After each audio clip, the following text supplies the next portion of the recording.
All right, ladies and gentlemen, welcome to Guaranty Bank Field here in Livonia, Louisiana, as we get ready for the Wildcats' next last regular season game with wins needed in both of these games to stamp their ticket to the state playoffs. Um, Hosting Port Allen, coming in. Port Allen's 18-13 on the season, sitting in the 16th position in Division Three. Livonia coming in at 500, 12-12, sitting in the 26th spot. Um, Coaches meeting going on at home plate right now, and we should be underway just shortly. Waiting on lineups.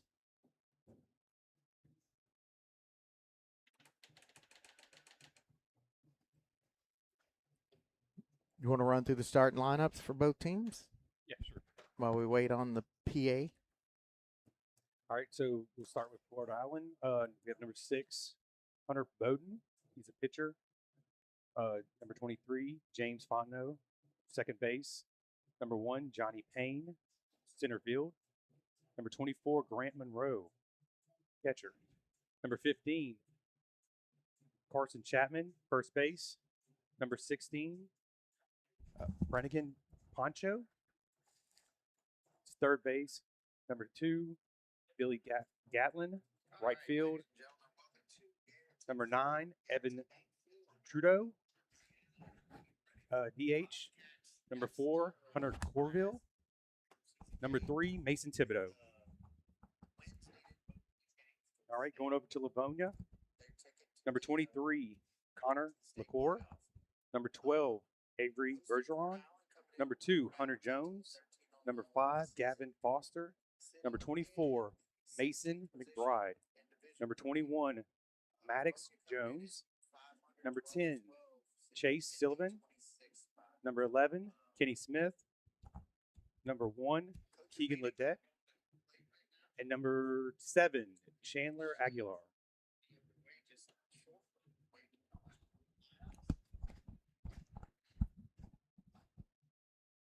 And so a couple of notable guys for Port Allen is Hunter Bowden. He's a pitcher in utility role. He's one of their leading batters. And then James Fontenot, an offensive contributor, and Johnny Payne. Tonight's district competition is Okay. between the Port Allen Pelicans and your hometown Livonia Wildcats. Fans, please remember that this All right, PA is an going to do player introductions, and then we'll get right back at it. and sportsmanship is a requirement. From student athletes to fans, sportsmanship and respect are respected. Anyone not following these rules will be removed from the game. Thank you for your cooperation and support of the Wildcat baseball. Now we'll welcome the teams, starting with the visiting Pelicans. Batting first, playing pitcher, number 6, Hunter Bowden. Batting second, playing second base, James Fontenot, number 23. Batting third, playing center field, Johnny Payne, number 1. Batting fourth, catcher, Grant Monroe, number 24. Batting fifth, playing first base, number 15, Carson Chapman. Batting sixth, playing third base, Brannigan Poncho, number 16. Batting seventh, playing right field, Billy Gatlin, number 2. Batting eighth, DH, Evan Travo, number 9. Batting ninth, left field, Hunter Carville, number 4. Batting 10th, playing shortstop, Mason Thibodeau, number 3. And will the rest of the Pelicans come to the line? Now, fans, for your starting Wildcats, leading off and playing shortstop, number 23, Connor LaCour. Batting second and catching, number 12, Avery Bergeron. Batting third, the third baseman, number 2, Hunter Jones. Batting cleanup and DHing tonight, number 5, Gavin Foster. Batting fifth and playing first base, number 24, Mason McBride. Batting sixth, the right fielder, number 21, Maddox Jones. Batting seventh, playing center field, number 10, Chase Sylvan. Batting eighth and pitching, number 11, Kenny Smith. Batting ninth, playing second base, number 1, Keegan Leday. Playing left field, number 7, Chandler Aguilar. And the rest of the Wildcats, let's go.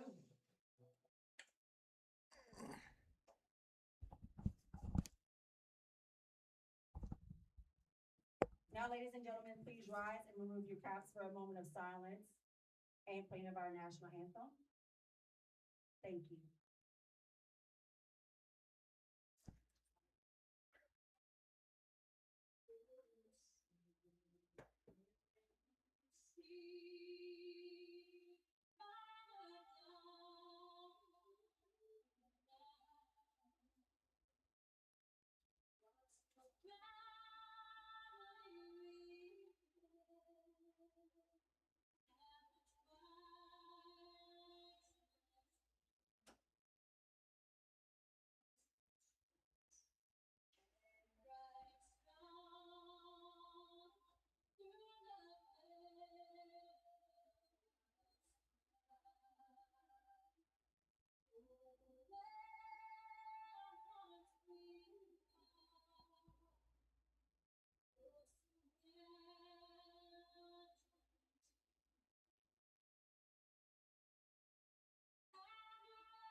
That was a stirring rendition of the national anthem by Leanne Rhymes.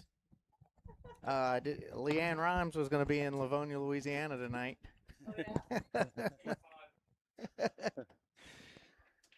Oh. Let's play ball, guys. All right, we are ready for. I mean, this is going to be playoff atmosphere baseball. I mean, your livelihood's on the line tonight. Yeah, it's a must-win for Livonia to get in. They have to win tonight and Monday. Yep. So, we got Kenny Smith on the mound. We've only seen him behind the mound in the games that we have broadcasted. So That's right. interesting dynamic here. And then it looks like we got is that Avery Bergeron? Avery Bergeron. So Catching? they flip roles. Yeah. Last time we were here, That's right. Bergeron was on the mound, and yeah, interesting to see. It looks like the rain is moving south down I-10 and the 190 corridor, so we're going to be good to go here. As Kenny Smith completes his warm-up pitches, we're going to get ready to go.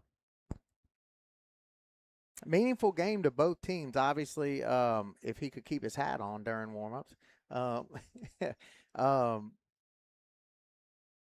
You know, this is playoff positioning is going to be important for Port Allen, too. So it's not just, hey, we're in. You know, they're going to probably be looking to position themselves better if they can.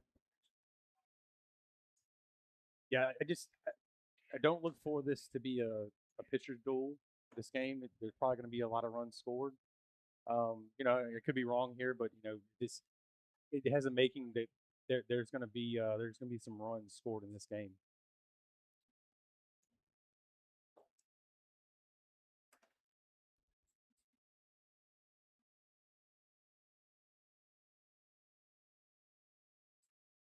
but it does look like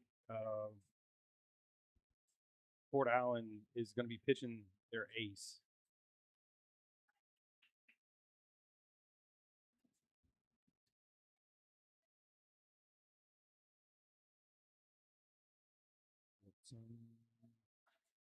Yeah, Hunter Bowden is one of their key notable players. But The ball one.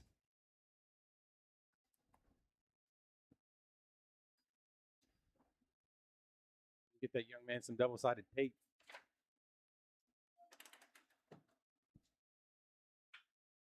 There's a shot into right center. That's going to go to the wall. Bowden Brown's first. Gets down for a leadoff double. Yep. Helping his cause already. Yeah, ain't nothing better than being the pitcher leading off and putting yourself in scoring position. So bringing a courtesy runner for him. I don't. Oh, maybe not. No, they're not. Sure, he's got some speed on the base path. He looked pretty quick out the box. All right, so 2 pitches into the game, and Port Allen is knocking on the door. Got a duck on the pond. This is going to bring up James Fontenot.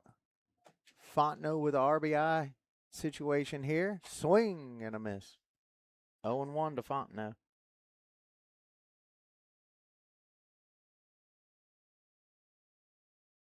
Pelicans looking to come in and end the season on a winning note ahead of the playoffs. Comes the pitch from Smith. Ball way high.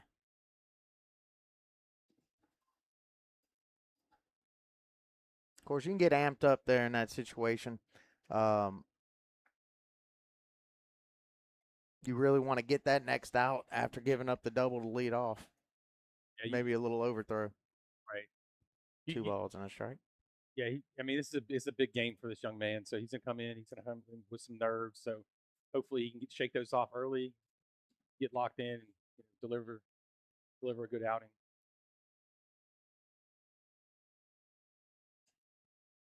Ball high, 3-1.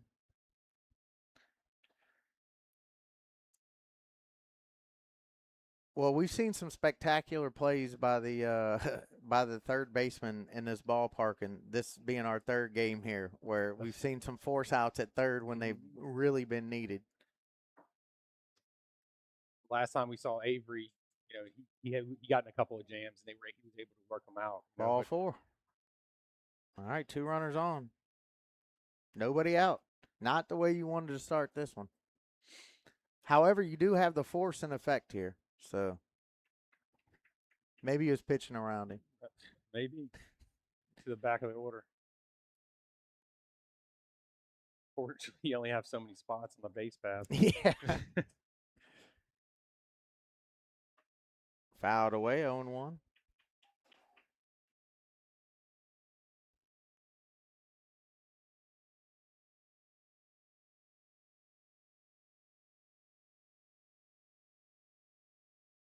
This is number 1, Johnny Payne, the center fielder.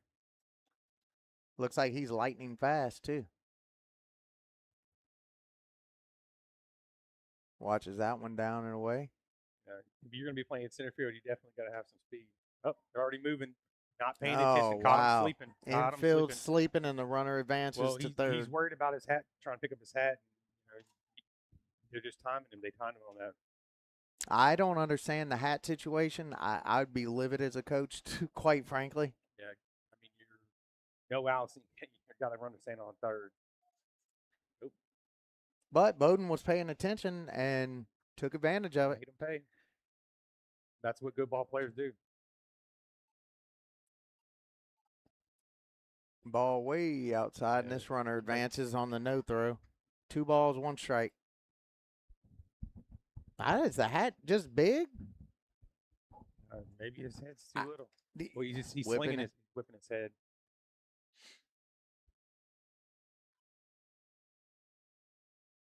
All right. 3-1. Helps add a couple of miles an hour whipping that head like that.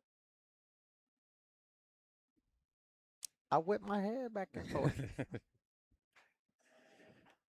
All right, here comes the 3-1. Runners on second and third. There's a swing and a miss. Full count now. Did that pop out of the catcher's mitt? Or did he foul that?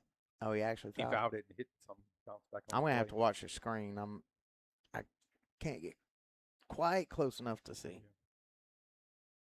See all the way down. All right, here comes the 3-2.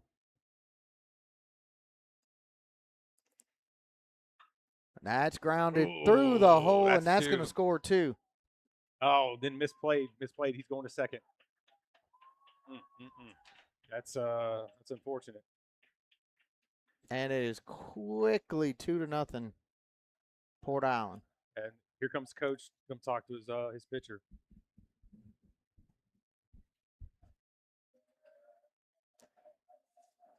Well, this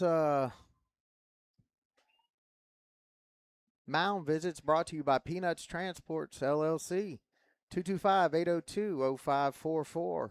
For any of your transport needs, courier service, hot shot, call Peanuts Transport, locally owned and operated right here in the 225. Mr. Randall Weems, his entire family, great people, great to do business with, dependable, get the job done. So Peanuts Transport, LLC, 225-802-0544. Give them a call today. Yeah, they do great work for me and my day job, and they great communicators. So if you need something done for them, they'll take care of you. All right, so coach goes out and tries to settle down his pitcher here in the first inning. It's 2-0. Runner on second base, nobody out. Where are we at here? 24, Grant Monroe. Catcher. Looks like that young man might have a little bit of power in that bat. Ball high.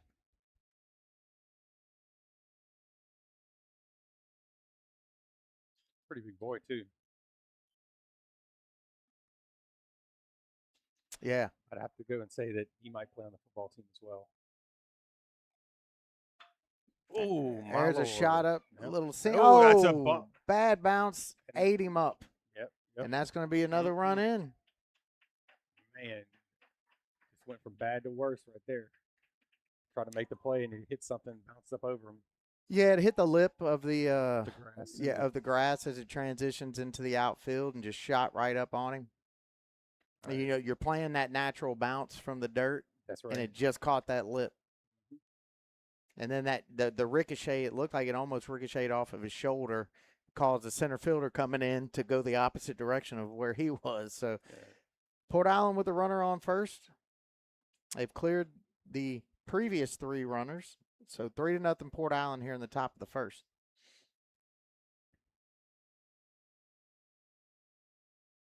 And this brings up Carson Chapman, first baseman. Looked like a ball in and maybe high. Going on a limb, he said he plays for the football team as well. A little nose guard. Yeah. Nose tackle. Might play both ways. Nice little breaking pitch. Caught enough of the plate to still a call from the umpire. 1-1.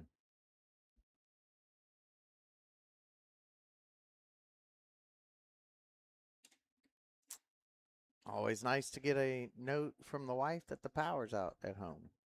Swing and a miss. 1 ball and 2 strikes.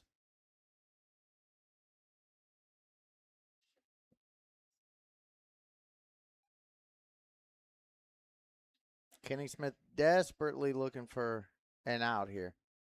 We got a courtesy runner at first now. 2-2.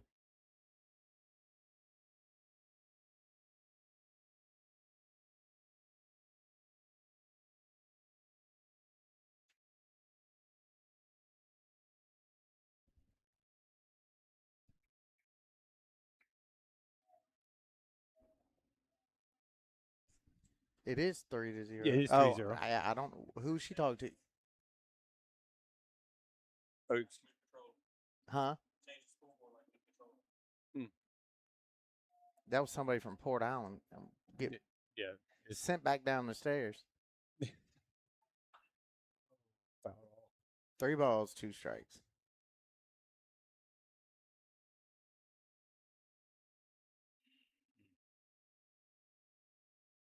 Yeah, I've liked Port Island's approach so far. They've taken the pitches. They're waiting for their pitch, and they're capitalizing on every single pitch that he's thrown down the middle. They put ball on bat or bat on ball.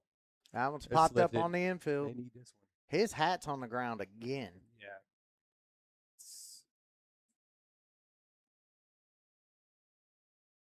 I just don't. If your hat's flying around like that, I don't see how you can be focused on the job at hand, picking it up. Well, yeah, you're picking up your hat and you're leaving yourself exposed to a runner. They're going to time it. As soon as you go to pick that, they're running. As soon as you bend up, as soon as you bend over to they're pick that gone. up, They're yeah. gone. And you don't think the coach is not going to notice that and tell them, pay attention. Look, this one's probably texting the one at first base. Yeah. He just had his phone out. Yep. There's a ball. Literally just look. He's got his phone in his hand. It's like when you see the flash come on, you take off the second. I'm not going to try to say they're trying to use some Houston Astros stuff, but I don't hear no banging in garbage cans. I think we're okay. They don't really want hard to win hit. it. That's Center a fly field. to center. That should be out number 2. That's taken care of. Got a little bit of a breeze, not too much. It's going from right to left. See it. It's almost coming in because of the storms to the south of us. Got that. I mean, this is a field that's set up a little bit different than most. It faces kind of towards the south and the east. Mm-hmm. So that wind's kind of blowing back in across the left field side. Yeah, they're picking up the American flag now. Yep.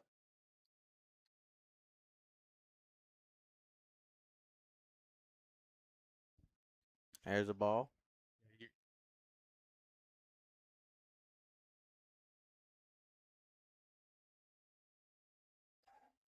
This is Billy Gatlin.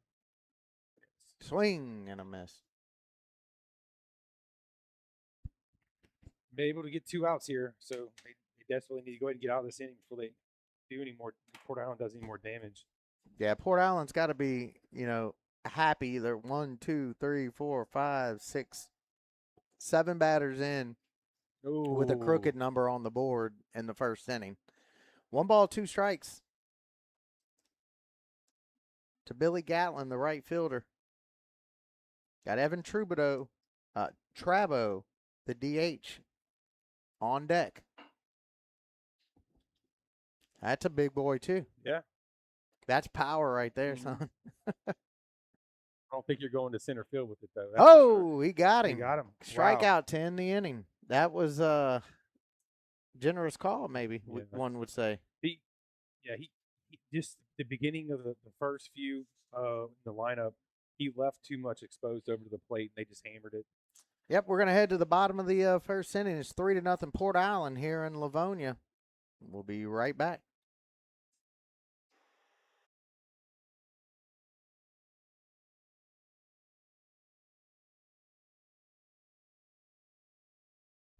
All right, this half-inning break brought to you by our sponsor, B&P Construction. Let us do your dirty work. Residential and commercial construction services, demolition, roofing, remodeling.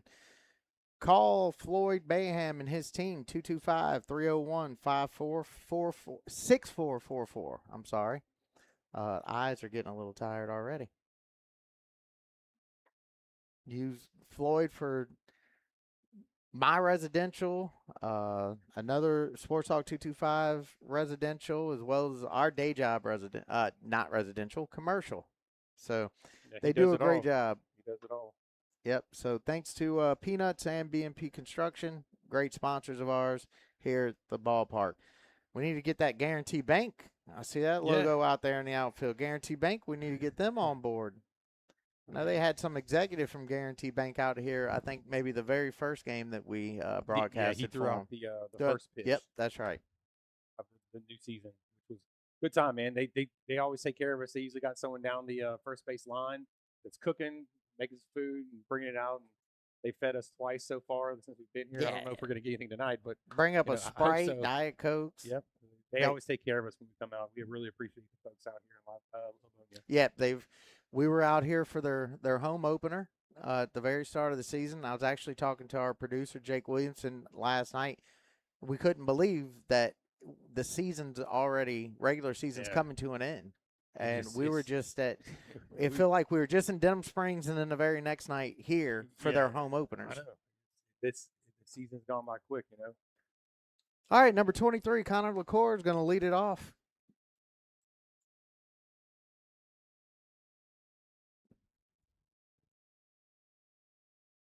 And Livonia's going to need to get something going and get back in the same. I feel like we've seen this same song and dance every time we've been here. Mm-hmm. They get in a hole early and then have to fight and claw their way back. But fortunately, when we were here, they've been able to get back in those games. Yeah. Cecilia game, I think it was. They got No, down. Bro Bridge. They got Bridge. down. They weren't able to complete the comeback, but they made it interesting. That's for sure. I think they had the tie and run on base in the 7th inning. Yeah, I mean the first game that we came to watch, they put a 6 spot in the first inning, and then the other team came in and switched pitchers after the starter put up a massive number of walks and everything else like that. But they were able to right the ship on that game. But yeah, they got down. There was a lot of mistakes, a lot of free passes in that Bridge game.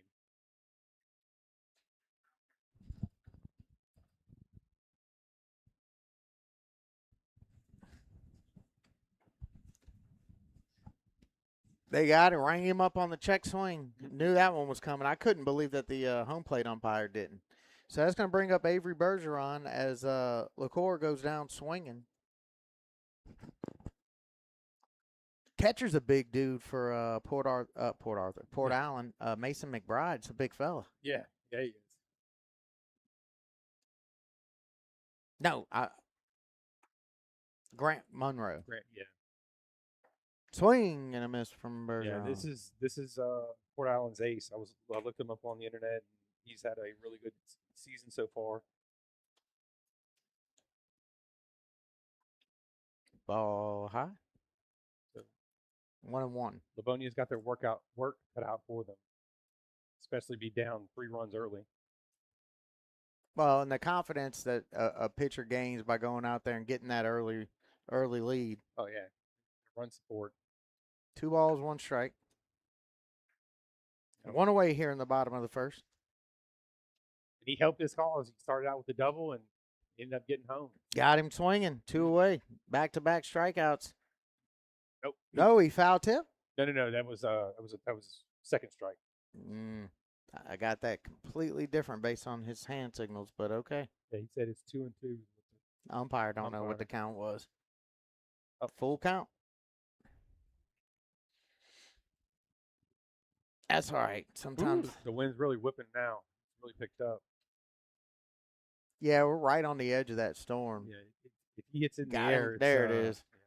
Yeah. If anyone hits in the air, it's going to die. 2 down here in the bottom of the first. Brings up Hunter Jones. Hunter Jones we saw here on opening night on the mound. Yeah, he pitched an incredible game, man. He really did well. And then he missed the vast majority of the season up until I think right before the last game we came out. Look at that shot. Almost straighten it up a little bit, kid. With the spinal fracture. Worked his way back in. Hunter batting .333 even with all that. You know, he's this is his 15th game played, so he's missed half the season. Yeah, I mean, you gotta appreciate the toughness and grit that this young man has. Oh, he's a ball player. He fought through that game. You could tell he had his back was bothering him throughout most of that game after the first 2 innings, and he just fought through and pitched a hell of a game. Hard hit ball to that wind's gonna knock it down. Yep. Pitcher confidently walking off the mound, and that'll end the first inning. Hunter Jones flies out. We will head to the top of the second inning. It's 3 up, 3 down. Yep. And that was quick work, man. Yeah.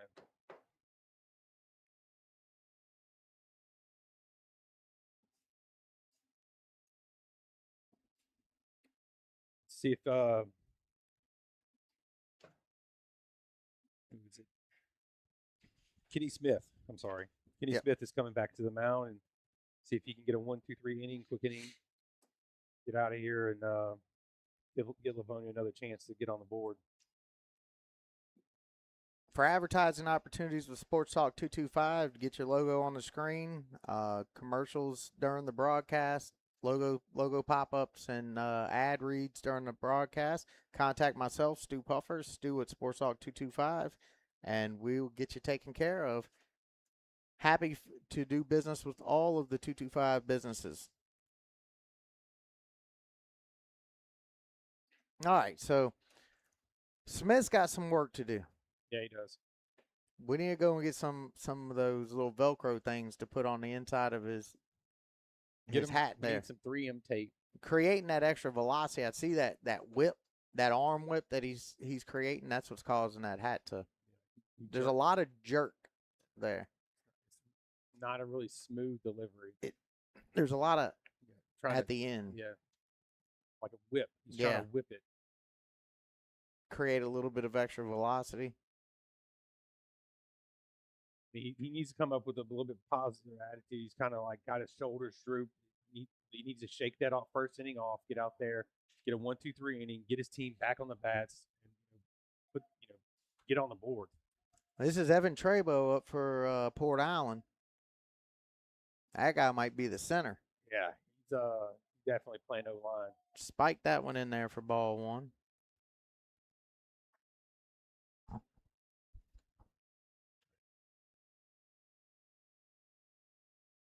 It's like he probably got a little bit of power in his back. Ball two. Yeah. Get a hold of one. He gets a hold of one. Goodness. We'll just kind of keep eye on the wind and swing and a foul. Big cut. Healthy cut too.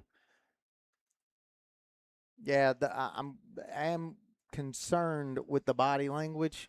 Coach might want to start warming somebody up. Yeah, I think he just that first inning kind of got into his head. There's a fly ball getting pushed over towards left field. Center fielder comes over. There it is. One away. All right, man, that might be a confidence boost right there. I mean, you got your first out.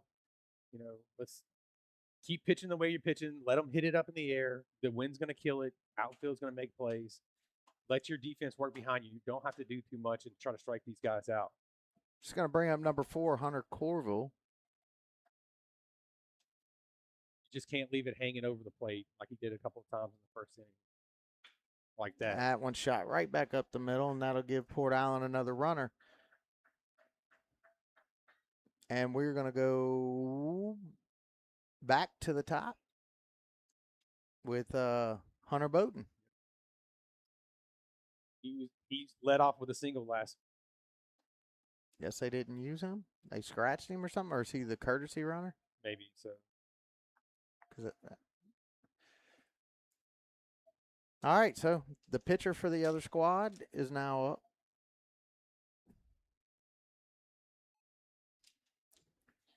He's got him as shortstop, but that can't be accurate if he's. I don't know. Yeah, weird. Yep. Oh well. But yeah, it's his team. Do what he wants with it. Hunter Bowden was hit a double last at bat, and he's swinging, trying to get another one. All right, that's 1-1. Runner on first. The Pelicans jump out to an early 3-0 lead. Again, they're looking to finish the season strong, getting ready for the playoffs.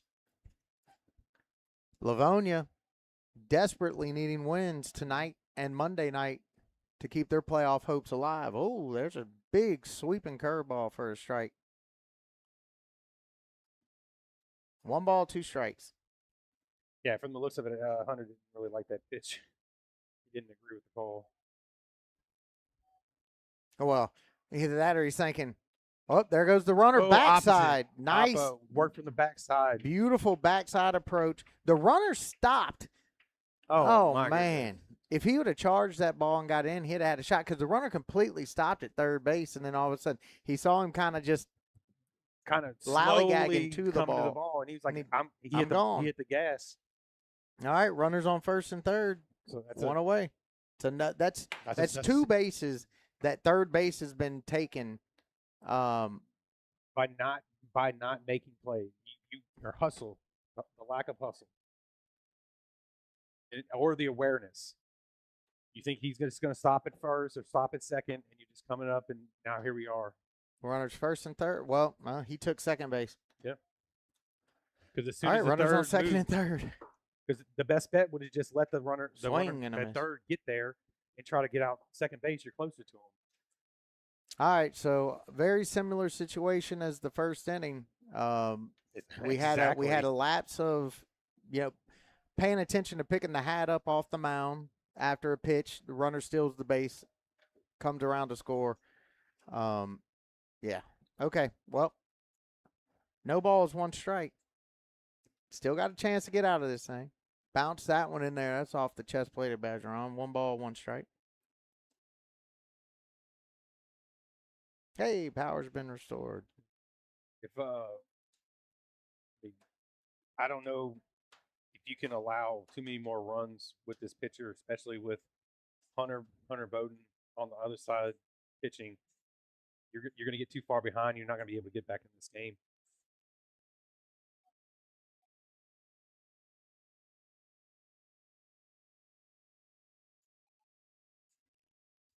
He didn't get the call on that one. That was close. No. I guess it must have been a little low on that one. 3 balls and a strike.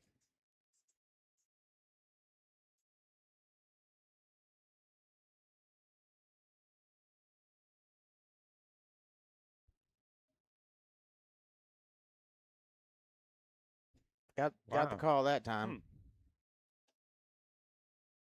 It's interesting.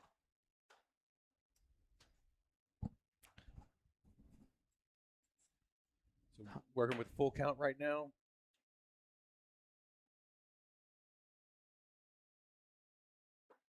Oh, ring him up.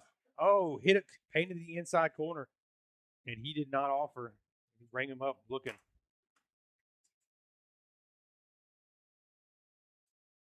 That's 2 away with runners at second and third. Shout out to Thomas Jones. He's actually at Greystone Golf and Country Club in Denham Springs boiling crawfish tonight. And I told him we were just there before coming out here. That's funny. He told me that Hunter Bowden and Hunter Jones are best friends. Obviously, we know how competitive they are. Mm-hmm. That's funny. He's where we were, and he's watching. So that's what we like. We'll also, to the other Jones, Maddox Jones, we'll congratulate him on his commitment to John Melvin. Opportunity to go pitch at the next level. So that's exciting as well. Yeah, he's got a really good batting average too. He definitely hit the ball as well. So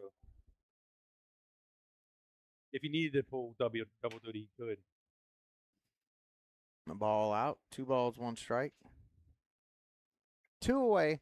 Chance to get out of this inning without giving up any runs. I mean, that would be huge for this young man to get out this inning. Nothing. Yeah, runners second and third with just 1 away. If you're able to work your way through this, give up nothing after the 3 spot in the first, it would be massive. Ooh. 3 balls, 1 strike.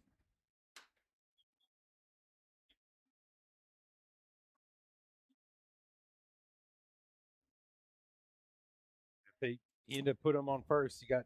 No, Johnny Payne's looking to bring the pain. Yeah. But if he does get. Big pitch. Fly ball, left field, tracking. And that'll end the inning. Big time, man. That is big time to work through that. He needs to get some confidence now after that. All right, so we're going to head to the bottom of the second.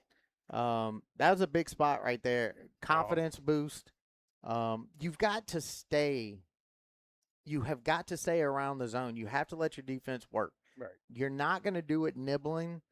And if you put it in the umpire's hands, you might as well just cash in. Yeah, that's right. So, I mean, hopefully he's seen that You may give up a hit here and there. Hard hit right back up the middle. A couple of CNI singles, some bad luck here and there. But if you stay in the zone, you let your defense do their job, you get situations where there's runners on second and third, and you leave them stranded. Yeah, and you saw them. They're offering at the high ball, high in the zone, and that's going to lead to your pop ups, which they've had several of them so far. So just keep pitching that area, get them to swing, and then let your defense work. Because if it's going in the air, that ball's not going anywhere. Those outfitters are getting it. Especially that young man in center field for Livonia. He's got some speed.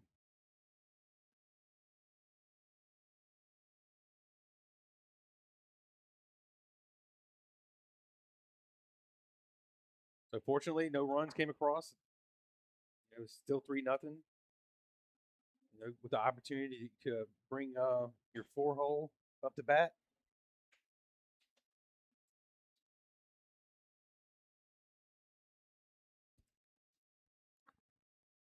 Yep, and Bowden's going to look to stay in cruise control. Yeah, I would have been concerned if they would have put, loaded the bases with Grant Monroe coming up. That guy, that's a big young man. He definitely looked like he could bring some pain, especially in that 4 spot. So Gavin Foster coming up to lead it off for the Wildcats. Wildcats got to get something going though. That first inning, 1, 2, 3. I mean, they definitely desperate need of a leadoff base hit, or even just a walk, get on base. Start putting the pressure on Port Island now.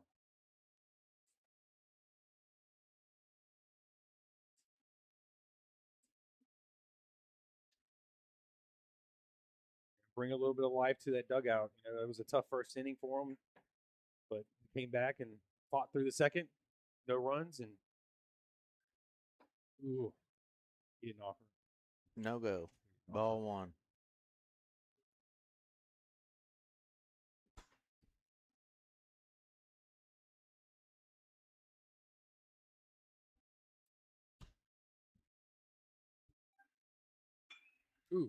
It's going to be out. Fly ball to right field. Yep. So that's 1 away.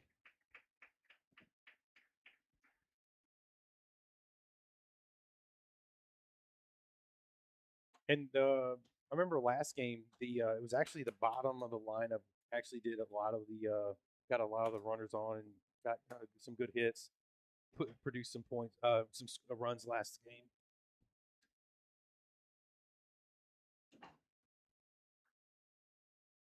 Mason McBride takes ball 1.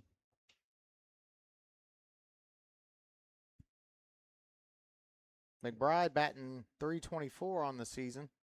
23 games played, 85 at bats.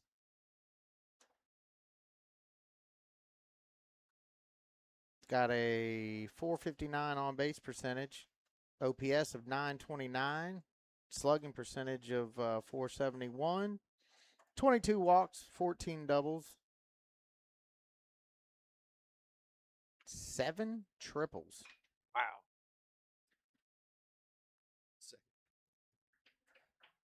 Two away. Man, That's a stat line. Yeah. Yes, it is. I was looking at Connor LaCour's stat line, 667 batting average. I look at it, it's 1 game played. Okay. Next up is Maddox Jones. If I remember correctly, he's a short, compact swing. His hands get to the ball really fast, and he can drive the ball. So let's see if he can do something here. Get on base for Livonia. Again, as we just mentioned, Maddox Jones, the John Melvin commit. Yes, very short, compact swing. Yeah. Quick to the ball. Yep. Quick, very quick hands. Good, solid base hitter. Swing and a miss. He kind of opened that up. We talked too highly, and he opened it up. Well, you saw how fast that back. I think he was in front Coach of is that like, ball. chill out, timeout. All right, they got some action in the bullpen for Livonia.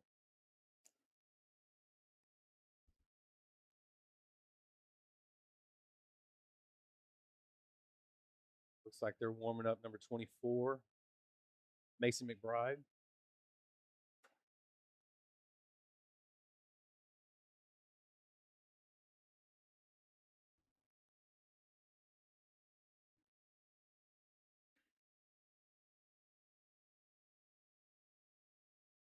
The meeting's over, Coach.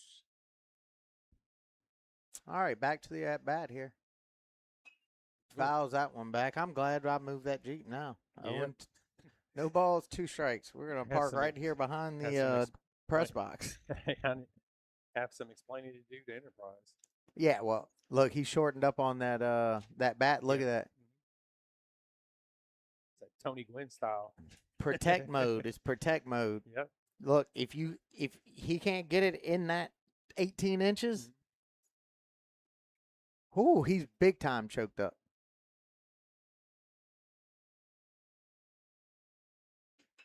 There Ooh, it is. drop, That's going to drop, get down. drop. Oh, he and he dropped it. dropped it. Oh, wow.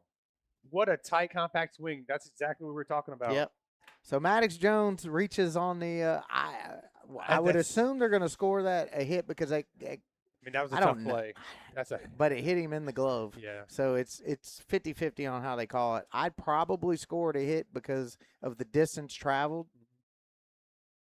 But again, maybe if he would have dove and that happened, it's a hit. Right. Home team is the score, so we'll see how they score. Or we won't actually, because the official score is not in here. There's a strike.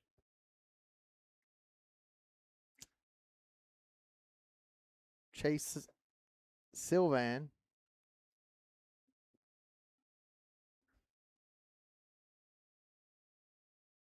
Ball high. And it looks like Kenny Smith will be coming back into the game as a catcher. He's got his catcher gear just in case they get this out right here. Mm.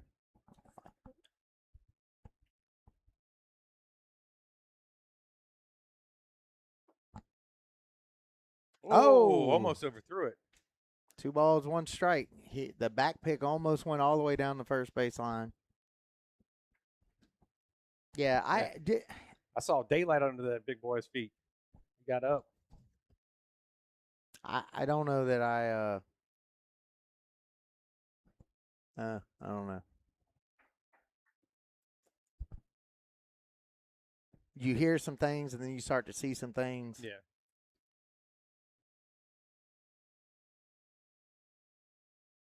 Coach Josh McCray working the first base side. Pickoff attempt, nothing doing. They're going to have a conversation while he lays on his back.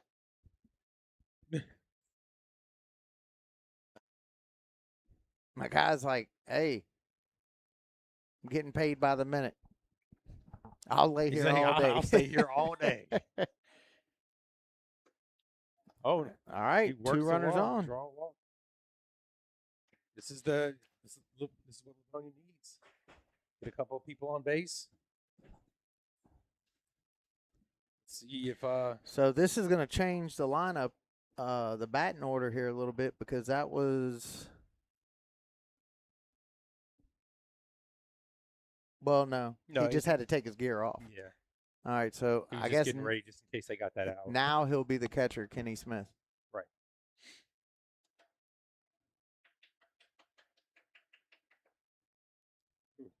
It's the body language. It is. It's tough. It's hard to watch.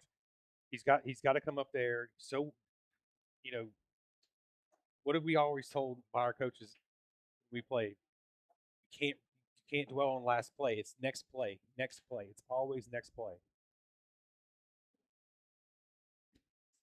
So what? You gave up 3 runs in the first. Get up there and hit the ball hard. Drive in 2 runs.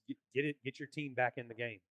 Yeah, I mean this is a stud pitcher. He's gonna throw you a strike. Yeah, he's gonna. I mean, the first pitch was right over the plate. Get up there and drive. And that's when he did this. Yeah. Well, he was mad at himself because he didn't swing. He didn't swing. Yeah.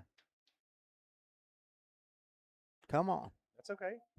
The pitcher from Port Island is struggling a little bit. He's having a hard time after the first inning. This inning, he's kind of pitched around the zone, and he's missed several times. Yeah, kid's putting too much pressure on himself. Yeah, absolutely. Get up there and play the ball. 3-1. This is a game. Have fun. Yeah, what happened in the first inning, it's just an obstacle for you to overclimb. And you could do it right here. 1 base hit, you score a run. You cut in That's that right. deficit. All right, 3 balls, 1 strike. Opportunity to load the bases here. Let's see how Bodine responds. Ooh, Check, swing, foul. come on, man. That was all you. I mean, Come I get the check swing. He wanted it. It was probably going to get called a strike. Yeah. Get a little piece of it. Now you're on what it. did they say? Swing hard just in case you hit it? Yeah, that was Jeff. Hey, Jeff Bagwell made it to the Hall of Fame. Yeah, absolutely. 3 balls, 2 strikes. All right. There it is. There it is. Look, hey, you got Bases up there, loaded. you worked the count. Now you're on base. It's Keegan Leday. Yeah, you can just tell he's putting all that pressure on himself Yeah. stepping into the box. Yeah, you ain't gonna win the game on one at bat. Nope. So stay positive. Just keep working. And he worked a walk. That's right. Now the body language of Port Allen pitcher Bowden is starting to shift. What happened? Pinch runner? Yeah. Courtesy Courtesy runner. runner. All right, so number 22, Ian Doucet is the courtesy runner for Kenny Smith with Keegan Leday taking a ball. Yeah, Hunter Bowden is he's struggling with his command right now. He can't find the strike zone.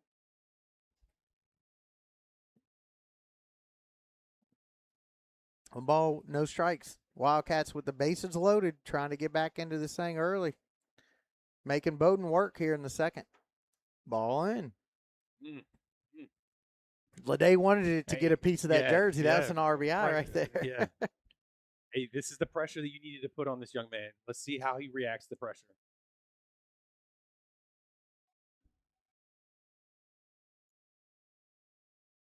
Swing Short and a swing. miss. 2 balls and a strike. Get back in that box, man. You got Yeah, it. he's struggling. Don't bail him out. Don't bail him out. And he knows it. He knows you shouldn't swing it. It's okay. You only got 1 strike. Let's go. That Another bounces in 3-1. Another one. Let's go. This is a difficult spot Yes. for the batter. Mm-hmm.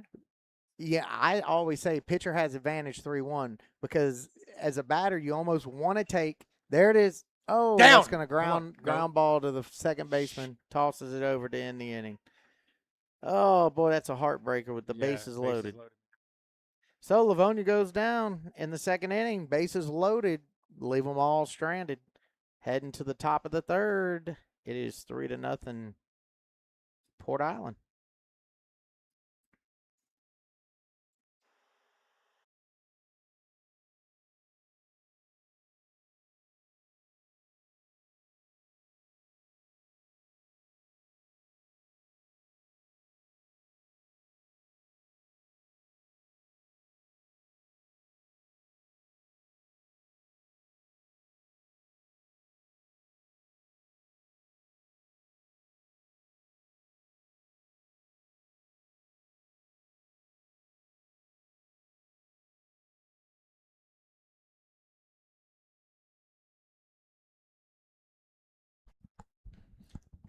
All right, Mason McBride's going to be taking over on the mound, and it appears that Kenny Smith is going to take over at catcher for Bergeron. And Bergeron moves over to first base. All kind of moves for the Wildcats after that half inning. Looking for a hold here, another inning to get back on the sticks and try to get back in this thing. So looking for McBride to fill up the strike zone a little bit here. Yeah, you saw it's a huge difference between the first inning and the second inning for Hunter Bowden. First inning, lights out. Came out there, he was ready to go. Second inning, you can see his command was off. He wasn't hitting the spots. He was all over the zone, and he loaded up the bases. Fortunately, he was able to hit him into a ground out to close out the inning. But Livonia could have been in it very easily into this game, and so they come out, shut them down, get back on the sticks. I think they'll have an opportunity. Yeah, you kind of saw the frustration on Kenny Smith with you could kind of feel the weight of those 3 runs in the first inning. And that's not all on him. That's just baseball. The ball hitting the lip that changes that whole first inning. I mean, how many games we've done to where it's hard hit balls that just hit the people? Yep. But unfortunately, they got hit in the gaps. So big time. In the second inning, holding those runners on second and third.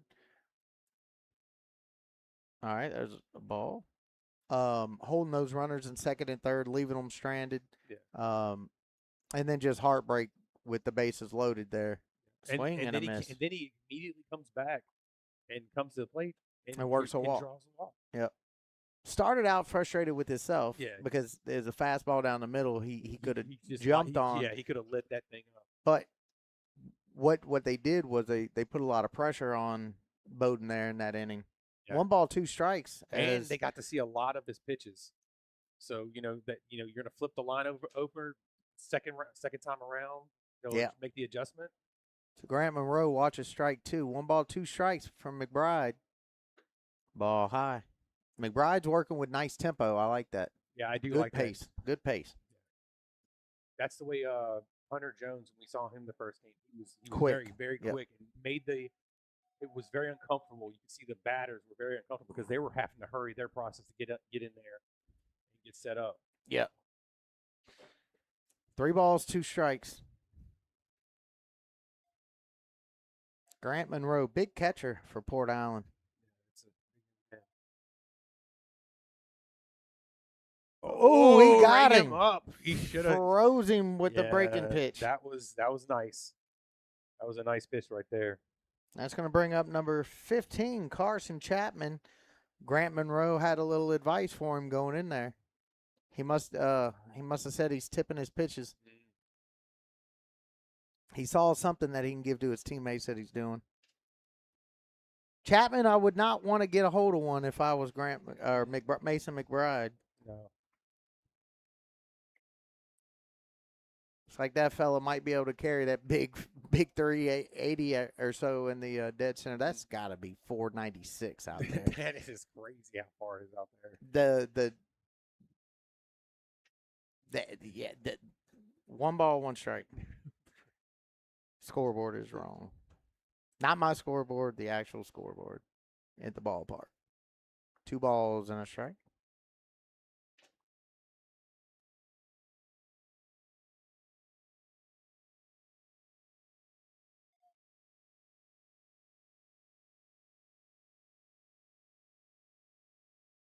Strike, 2-2. I mean, that was a good-looking pitch all the way. Mm-hmm. Like he's talking to himself. Why did I not swing at that?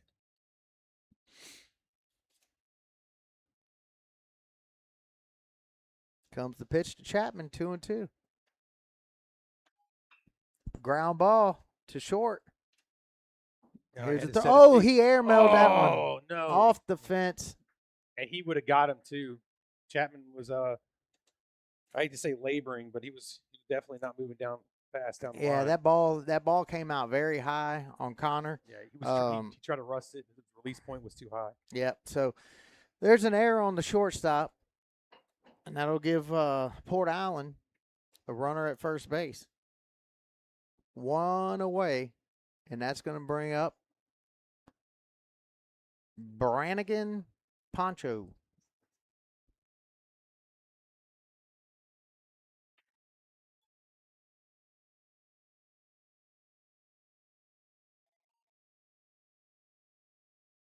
One ball, no strikes. Too far away from that base, big guy. Yeah. Well, and if you're McBride here, you gotta get back into the strike zone. This guy's he's crowding the plate on him a little bit. I like it. Good. No, come on, Blue. Look, both of these teams are from the 225, and I like that and respect it. But just because he's standing on the plate, that was a strike. Ooh, and laced. There's a base knot. Laced.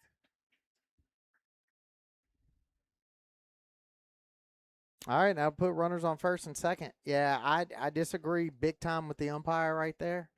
that ball came on the inside part of the plate, crossed the plate, and he's going to call it a ball because the batter's standing on the plate. There ain't no white down there left. It's Billy Gatlin right there. And I'd say the same thing if that was on the other side. Oh, absolutely. Good pitch. Yeah, I mean, if that had been Bowden, I'd say the same thing. Just because the batter, yeah, I mean, technically, he was probably standing illegally, but because the chalk's no longer there, there's a bloop. That should be a play for the second baseman, and there's one away. Two away. That first out seemed like a long time ago. It does.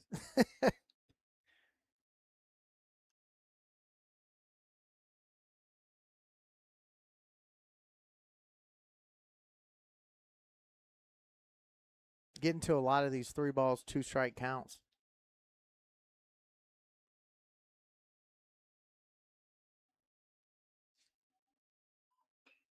There's a ground ball to the third baseman. Force. Come on now. And that'll end the inning. So McBride gets out of the inning with no damage. And we will head now to the bottom of the third. Still 3-0. Wildcats will get on the sticks here and try to get back into this thing.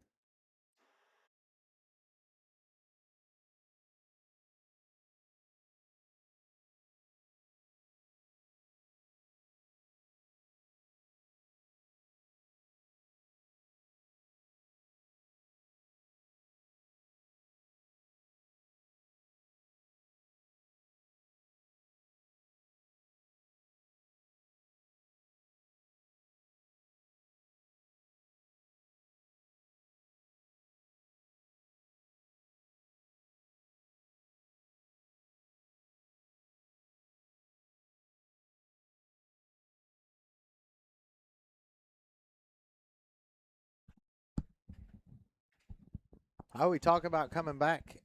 In the previous 2 games, they were able to come back in one and then unable to come back in another. But coming back here for us, man, they've had food, they've cooked food, they've done every time. I hear that they're supposed to be cooking fajitas tonight. Fajitas. I think that's what he said.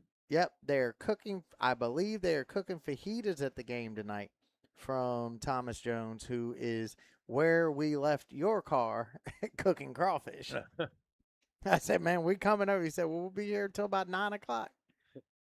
Well, we'll be done and on the way back by then. Little Friday night action here.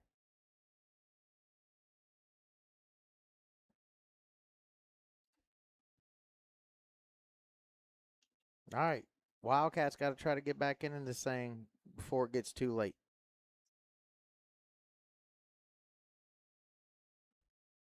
Yeah, they're going to start scratching a couple of run-ins here and there. They don't have to get it all back in one inning. They just need to start continue to put pressure on Hunter Bowden, get the bats going, get a couple of runs, and get back in this game.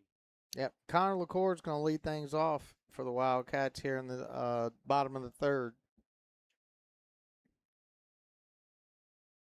We're approaching the midway point of the ball game.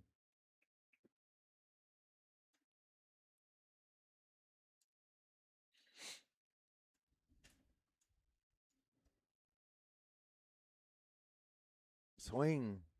Fouls it off. Big healthy cut. He just missed that one. He fouled it straight back.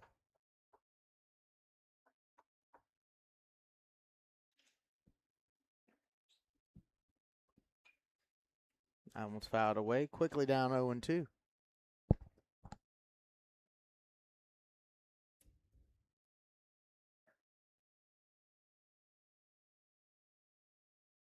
Chokes up on the bat a little bit, try to protect here. Ball high.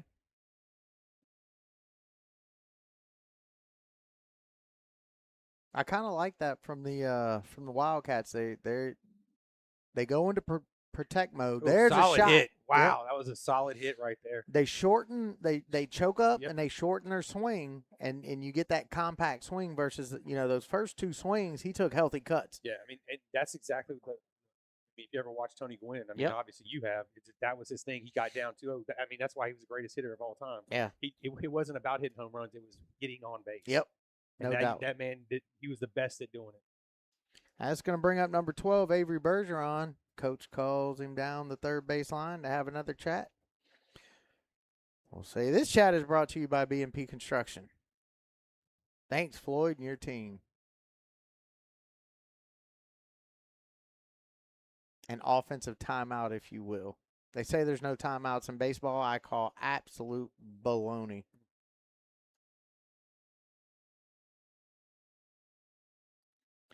All right, umpire said, okay, that's enough of that. We haven't even seen the first pitch. Let's go. So Bergeron looking to get, keep this going. We got a runner on, nobody out. Port Allen up 3-0. Delivery high from Bowden.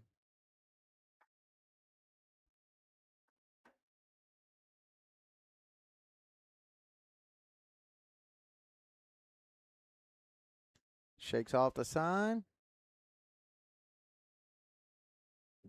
And I would have too.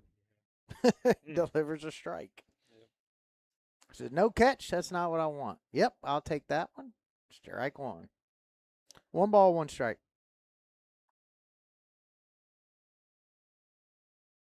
Beautiful night for baseball. 78 degrees. Ball high. Breeze out of the south and east. Go ahead. I was just gonna say, again, he'll get down on the count, but then he starts trying to throw outside the zone to get him to chase, and that's where he's really struggled because he hadn't been able to hit those spots to get him to chase, in chasing enough to the zone so they chase, and he's kind of loses control a little bit. Yeah, I mean, really making himself labor through some of these innings. Like he cruised right through that first inning. He had to labor through the second. Now 2 balls, 2 strikes. And again, another full count. He's missing high on these pitches. He's trying to get them to chase high because they like him. You can see they've swung at a lot of them, and he's doing it, but he's just missing the spot.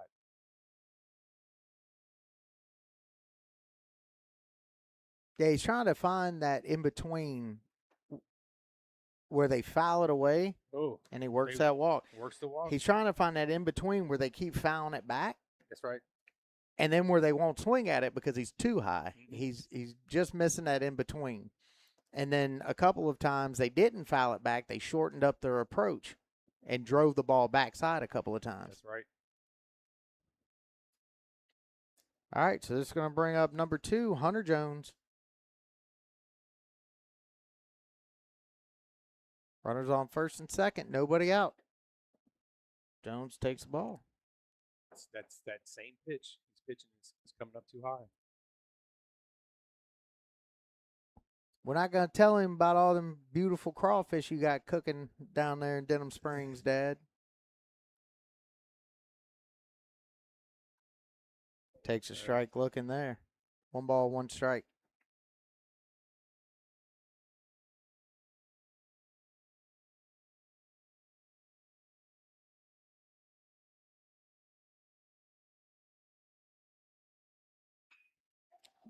Swing and a fly ball to center field. That should be caught and is. And he gets it back into third to hold the runner. So that's 1 away for the Wildcats. I'm going to take a note. The center fielder's got a hell of an arm. Yeah, he does. He let that one rip. Yeah, he did. No opportunity to tag up. All right, that's going to bring up number 5, Gavin Foster. Foster batting .338 on the season.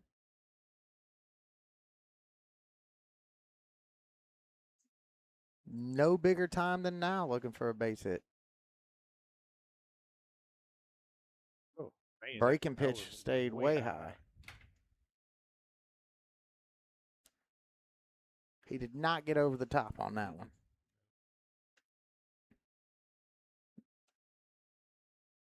Yeah, I can smell the fajitas. I can smell. Yeah, I smell something. I can smell Mexican food. Oh, that hit him.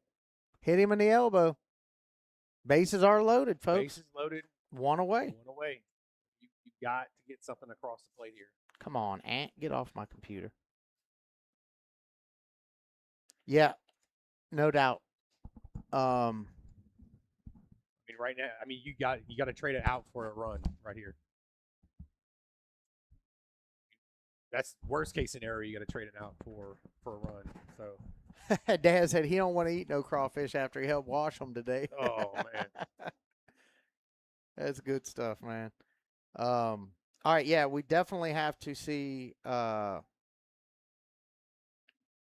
mean, you got to get this here. Swing and a miss. this is Mason McBride up the bat.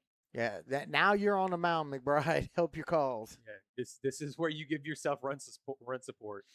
Infield is in on the corners and double play depth in the middle. Little backside fly to left field. He's having trouble with it. He caught it. Runner's going to tag and score easily. Yep. That's, I mean, you got to run. You got to run. You got something across. You know, this is the fourth inning? Third inning? Excuse me. So 2 away. It's now 3-1. Runners on first and second. Maddox Jones stepping up to the box. Which he had a single last at bat. Yep, got down 2 strikes. Took that short approach. Drove. Yep, he stayed backside and went to the left field with it. Yep. I'd start with that short approach and try to go right back up the middle. Huge gap right there. Yeah, second baseman, what he was just shifted another 5 feet over. Kind of drifted back a little bit. Now he's going more center. Nothing doing there on the bluff attempt at second.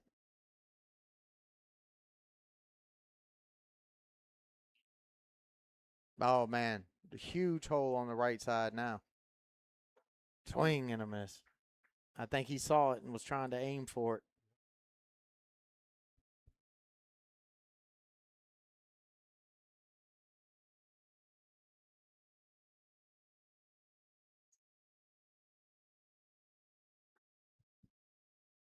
One and one.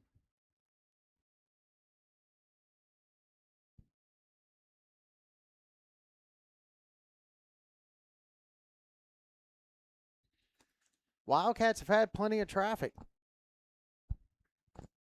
Yeah, they put the pressure on him.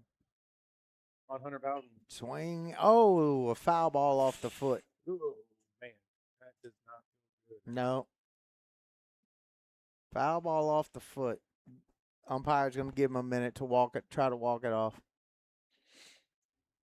Well, that's one of those ones that roll all the way down the leg, hits the shin, then the top of the foot, and then just rolls out. And he hit it so hard, it rolled all the way out to the first baseman. Because from my angle, poor fella. My angle, it looked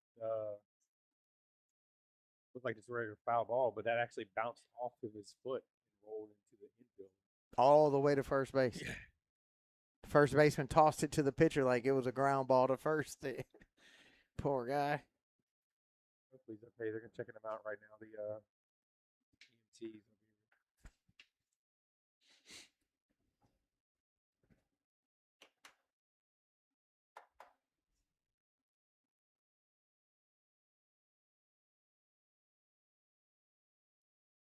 That'll be a huge loss if he ends up having to get taken out of the game.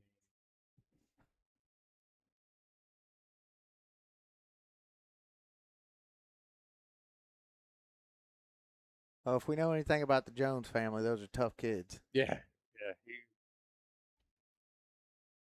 I mean, we got one with a fractured spine. We got this one's trying to break his foot.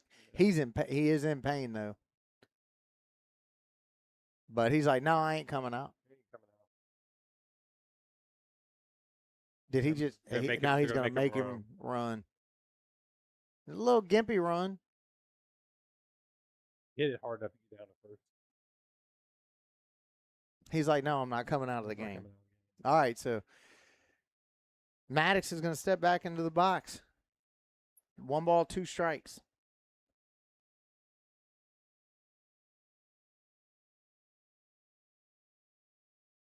Umpire's asking him.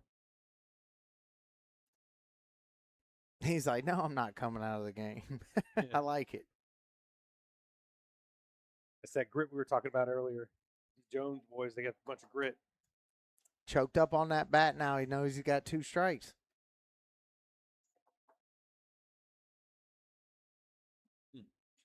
Oh, back pick.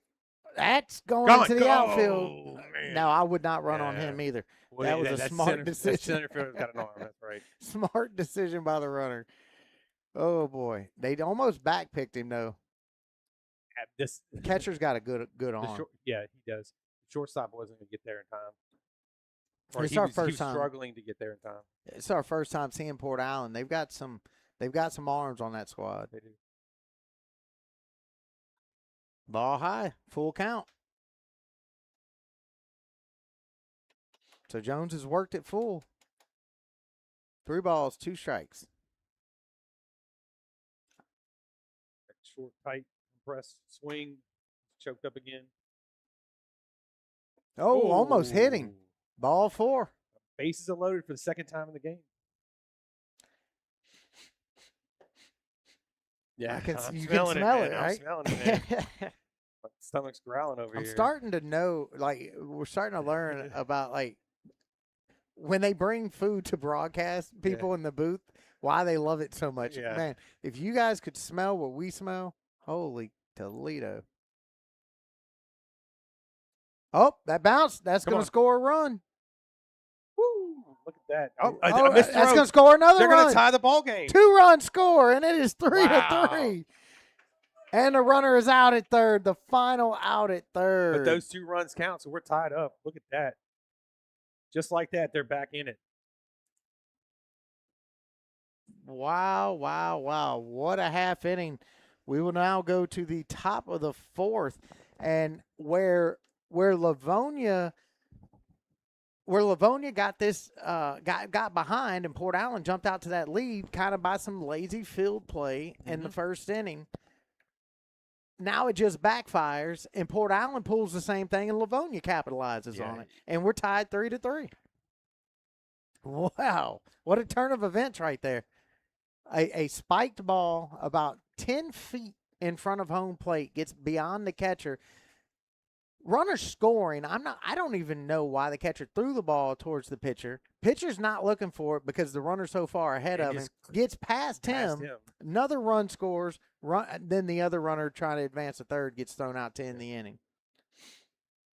Well, we are tied up now going to the 4th inning, and McBride's got to say, hey, it's 0-0. I'm going to let my defense do some work behind me. That's right. Settle in here. And that's exactly what we were talking about. You get people on base, you put the pressure on. Yeah. Now they have to perform, and they didn't perform right there. And that's what happens. The little mistakes like that can lead to, 2 runs on the board now. Oh, you got a wild pitch for 1 run. Right. A throwing error for another run. That gets you right back in the ballgame because you worked walks. Even though the guy got out with the pop-up, I mean, that was the most important productive out of the inning.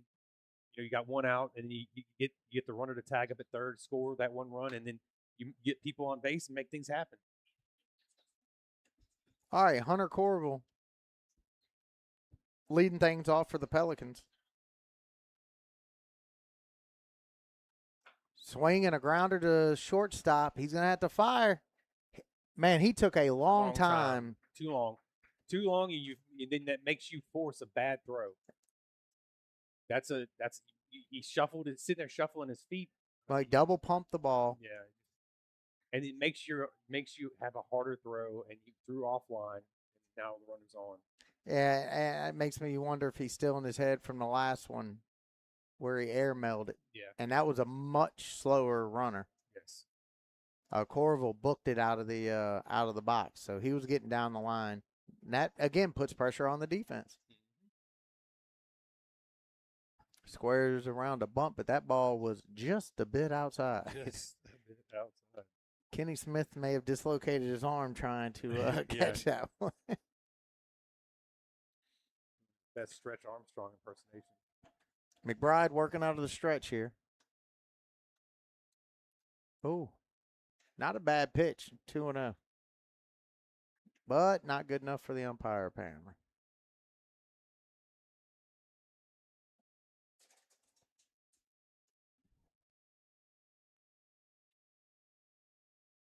The ghost of the deer stand trying to come in. 3 balls, no strikes. And now closing the door. Oh.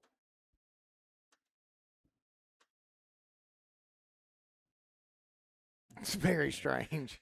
Squares around again and takes a strike. 3 balls and a strike.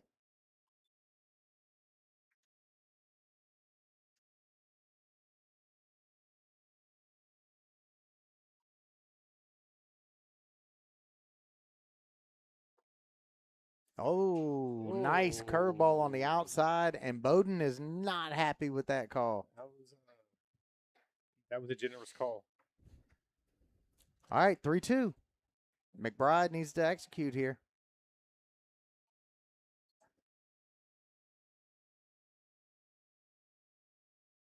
Swing. Oh, and it stays alive. Fouls off just enough. Good pitch by McBride. Way to battle. Both guys. I mean, Bowden's like, I'm not happy with my performance. I'm trying to do something here. McBride's like, hey. Oh, he got him. He was not committed to it, and he is pissed. He was looking fastball, and he came out with mad. a curveball. He's hot. And the curveball was elevated. Yes, so, it was.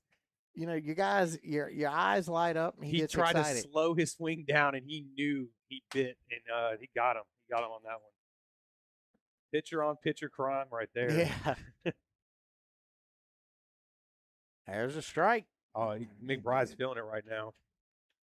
He needs to get back with that tempo that he had going. Mm-hmm. I know he's working out of the stretch and got the runner, but man, get back to that tempo. Good pitch. Ooh, wow. Wiped him out on that one. One of those ones you almost lose your shoes. You swing so hard. So James Fontenot's down 0-2.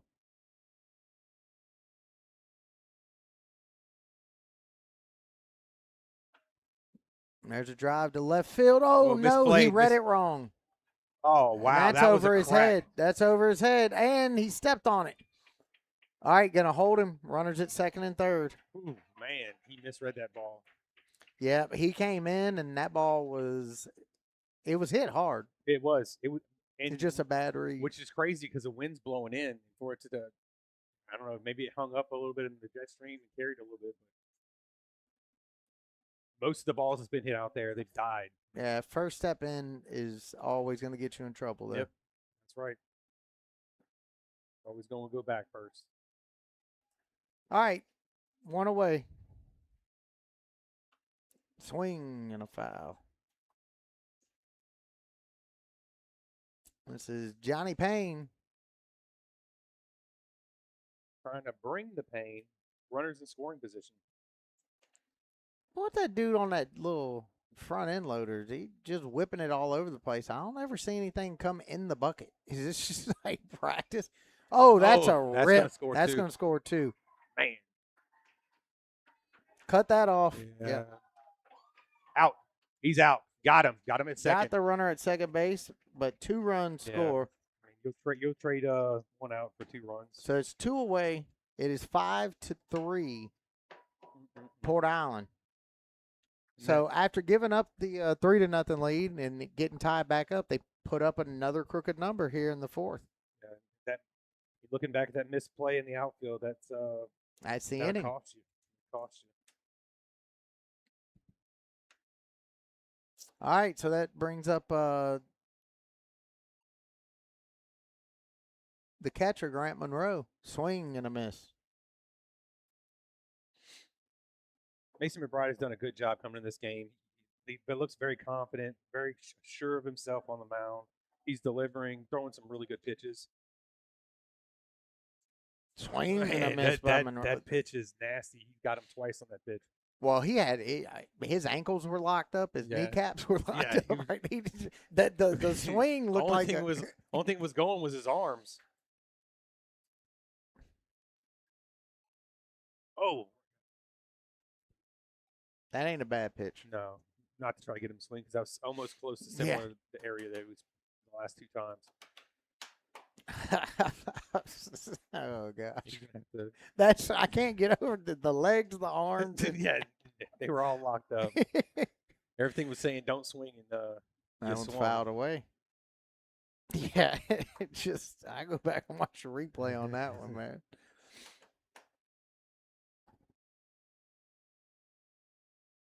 You got to say a lot for Mason McBride the way he's come in and pitched. You know, he gave up a couple of hits, but really competitive pitching.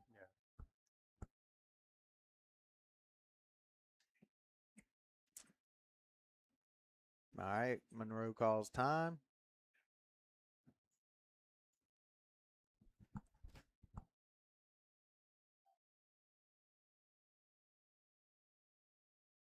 Bounces that one in there, and it's 2 balls, 2 strikes. Well, so far it's kind of playing out how I thought it was. Like I said at the beginning, I didn't think it was going to be a pitcher's duel. Thought it was there was going to be some runs scored in this game, and so far we got 8 runs between both teams. There it is. Yep, Struck him out. And that'll end the inning.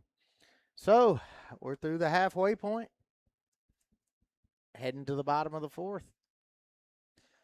Work to do again for the Wildcats as they give up another 2 runs, another misplayed ball.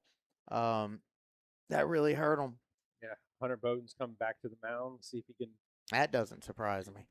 See if he's able to right the ship and get a 1-2-3 inning. Yeah, so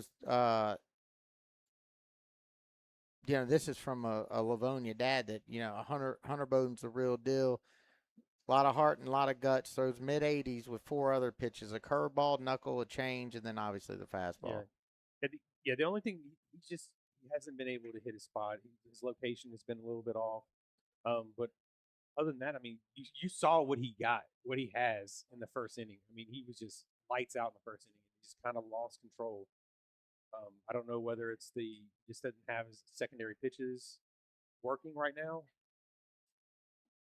But he does have he's got a future for sure. You can tell he's a stud athlete.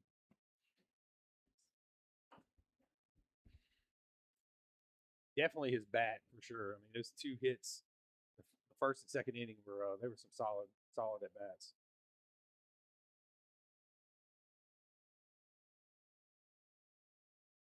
Well, let's see what Livonia can do. Try to get back in this thing again. You know, you see a lot of fight in this team. It's just you're missing. Something's missing. Yeah. Like you get the bases loaded, you get in these situations, and you're just missing the big hit.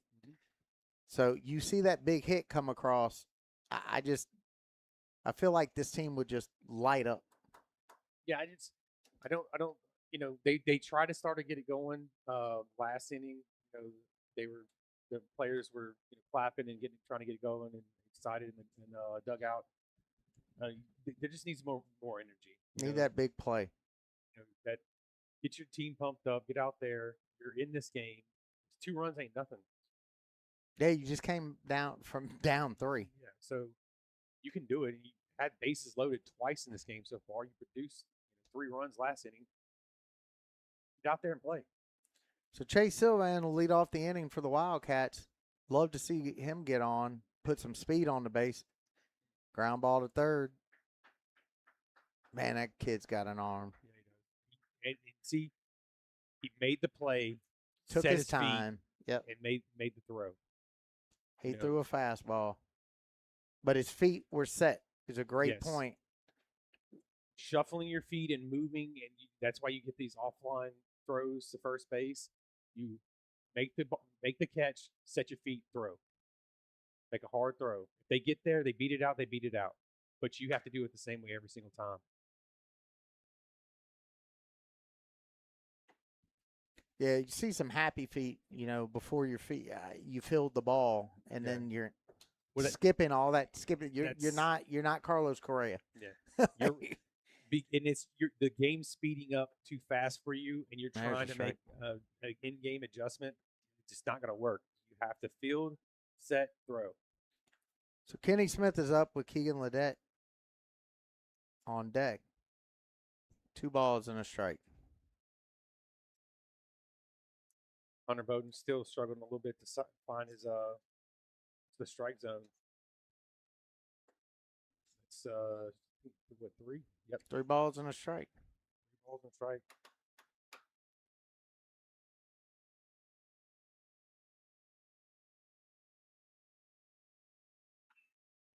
That one's fouled away. 3-2.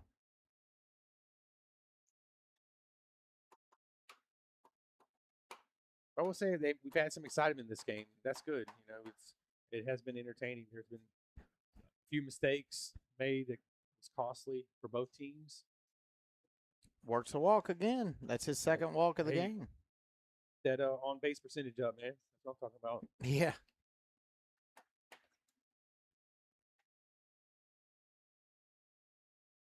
All right. Here comes a courtesy runner. Courtesy runner will be Ian Duce. I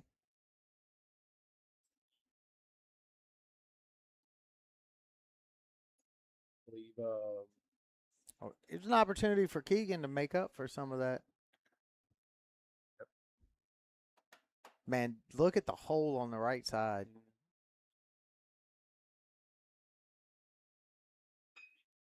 And it's chopped right back up the middle. Oh, and it's off his glove. He was stepping on second before he ever had the ball. He was making that double play before that ball got in the glove. Well, and that error will lead to runners on first and second. And Connor LaCour. Officer Leahy has been talking a lot about the LaCour. Yeah, you hate it for him because that was a tailor-made double play. So LaCour with an RBI opportunity with runners on first and second. Swing and a miss. That was a wild swing. Ball was high and outside. Looked like a beach ball. Eye level. You think you can hit it a mile. Problem is catching up to it. That's right. Same pitch. And he's got him chasing. That's the pitch that he's been trying to work to get him to draw, to get him to swing at. And most of those have been called for balls. Comes the 0-2. Connor choked up on the bat. Ooh, almost smoked his hand. Inside, 1-2.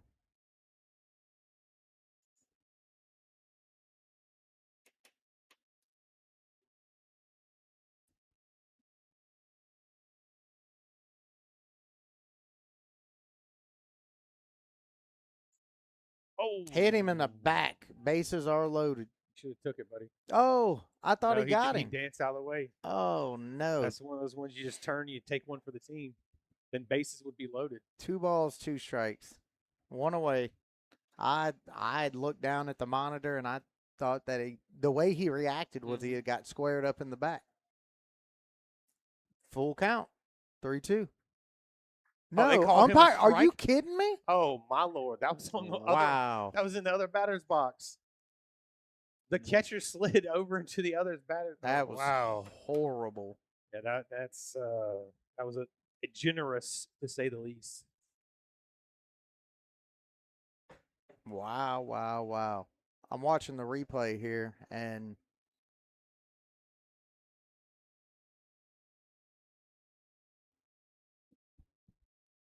let's see.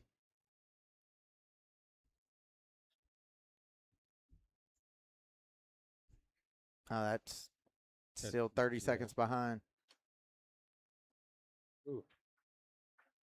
Hard swing by A.B. Bergeron's up right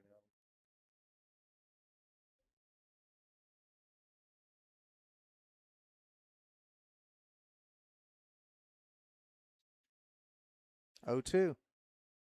And that'll end the inning. Man. Wow. Well, I hate to say it, but umpire killed that inning. Yeah. That was a terrible call. Oh man, that was hard to watch. All right, well, we're going to go to the top of the 5th inning. Port Allen remains up 5-3. We'll be right back.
All right, we're back here for the top of the fifth inning.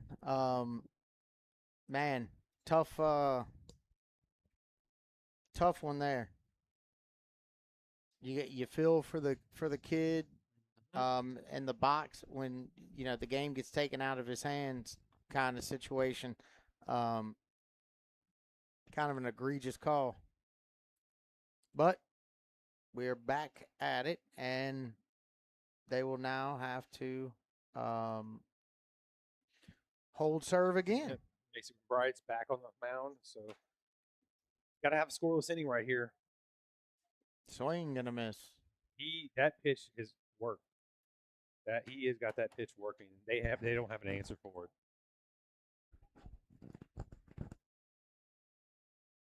First baseman up to bat here. That one's fouled away at the feet, right off of home plate. 0-2. Quickly down.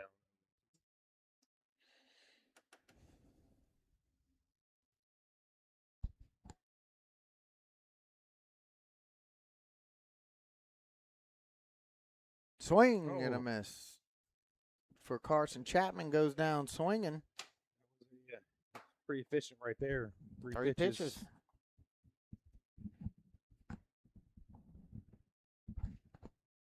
All right, McBride doing what he needs to do right here. Getting the first out. Struck him out swinging. That brings up Brannigan Pancho.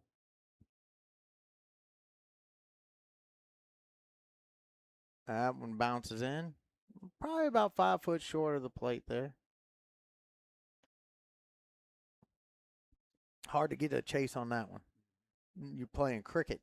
Great pitch. Swing. Oh. Yeah, miss. Good pitch. Yeah, it was. Seen some good stuff from McBride in relief here. Would have been interesting to see Maddox Jones get on the mound. We haven't got to see Maddox Jones pitch when we've come out here, and yeah, especially being a pitcher just committed to John Melvin. 1 ball, 2 strikes. Maybe And I'm familiar with that school. Denham Springs got a couple of pitchers out there. yeah, it's great. These guys out here and the smaller towns and smaller schools are getting looks from all over. It's great. Yeah, and we're happy to be able to bring some of this action though to anybody who gets to see it. I mean, it's downloadable for the teams. They're able to capture moments. Swing and a miss. That's a 1 ball, 2 strikes. I really thought he already had 2 strikes because he had. Nobody's questioning that, right? Okay. That's a shot right to the shortstop for the second out. 2 away. Yep. That is Much needed that's right the there. start that you're looking for. But anything that we can do to help get that spotlight out there for these guys, that's what we're here for. It's what our mission is. The goal is to highlight and spotlight teams that don't typically get it. Unfortunately, ground ball. Oh, off the glove, and he saves it, but throws it away. Oh, man, they have struggled. And that'll be an error. 2 errors as he throws it away off the field into the dugout. Went to the dugout. So rewards him second base. Yeah. I'm going to go out to Family Christian's ball game tomorrow and do a spotlight on a kid rated as one of the top kids in the state. So be interesting to watch that. His dad's actually the AD at Northeast High School and head football coach, I believe. Oh, nice. I don't know if he's a head football coach or if he's just the AD. Yeah, we went out there and did a Basketball. Couple regular season games coming down to the end of the season, boys and girls playoffs. Our very first interview was with a kid from Northeast at the EBR Parish basketball tournament. 1 balls and no strikes, 2 away. This is, I believe, the DH, Evan Trobo. Trabo. 2 balls and no strikes. I'm trying to give him a strike. I keep trying to talk it into.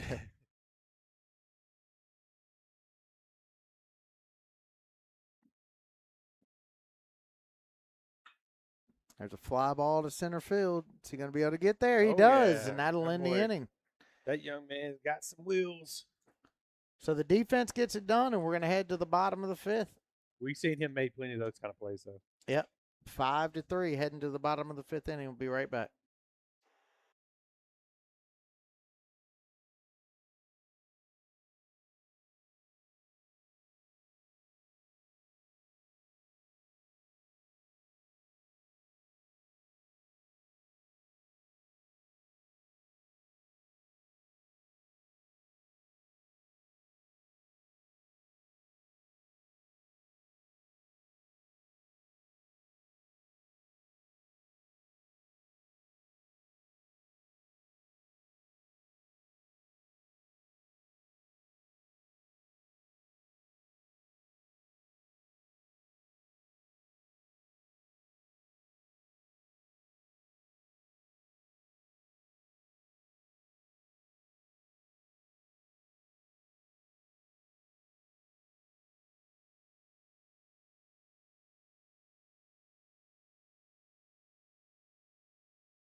All right, as we head to the top of the 5th inning, or bottom of the 5th inning, umpire must be getting tired.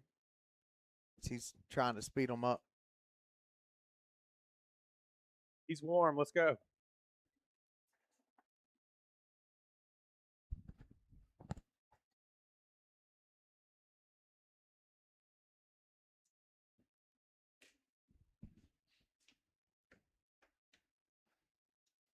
So what do we have on deck for next week?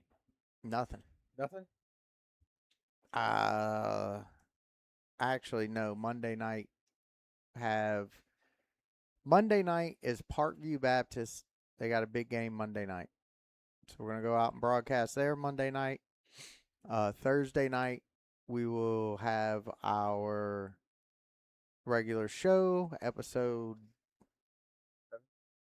I don't know. I'm going to have to look at that. Got to start It's labeling. it's getting up there. Swing fouled back. Also working on possibly an interview with South Alabama quarterback Jerry Horn. Shot him a text earlier to try to find out who we need to reach out to. That ball it did not get down. It stayed up.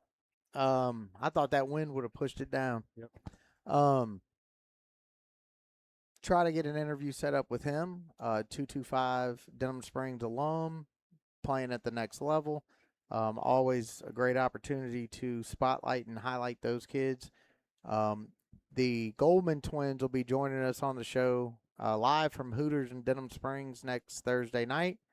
The Goldman twins are going to Norfolk State. That's a shot up the middle. In between the shortstop and second baseman for a base hit. Little C&I single right there.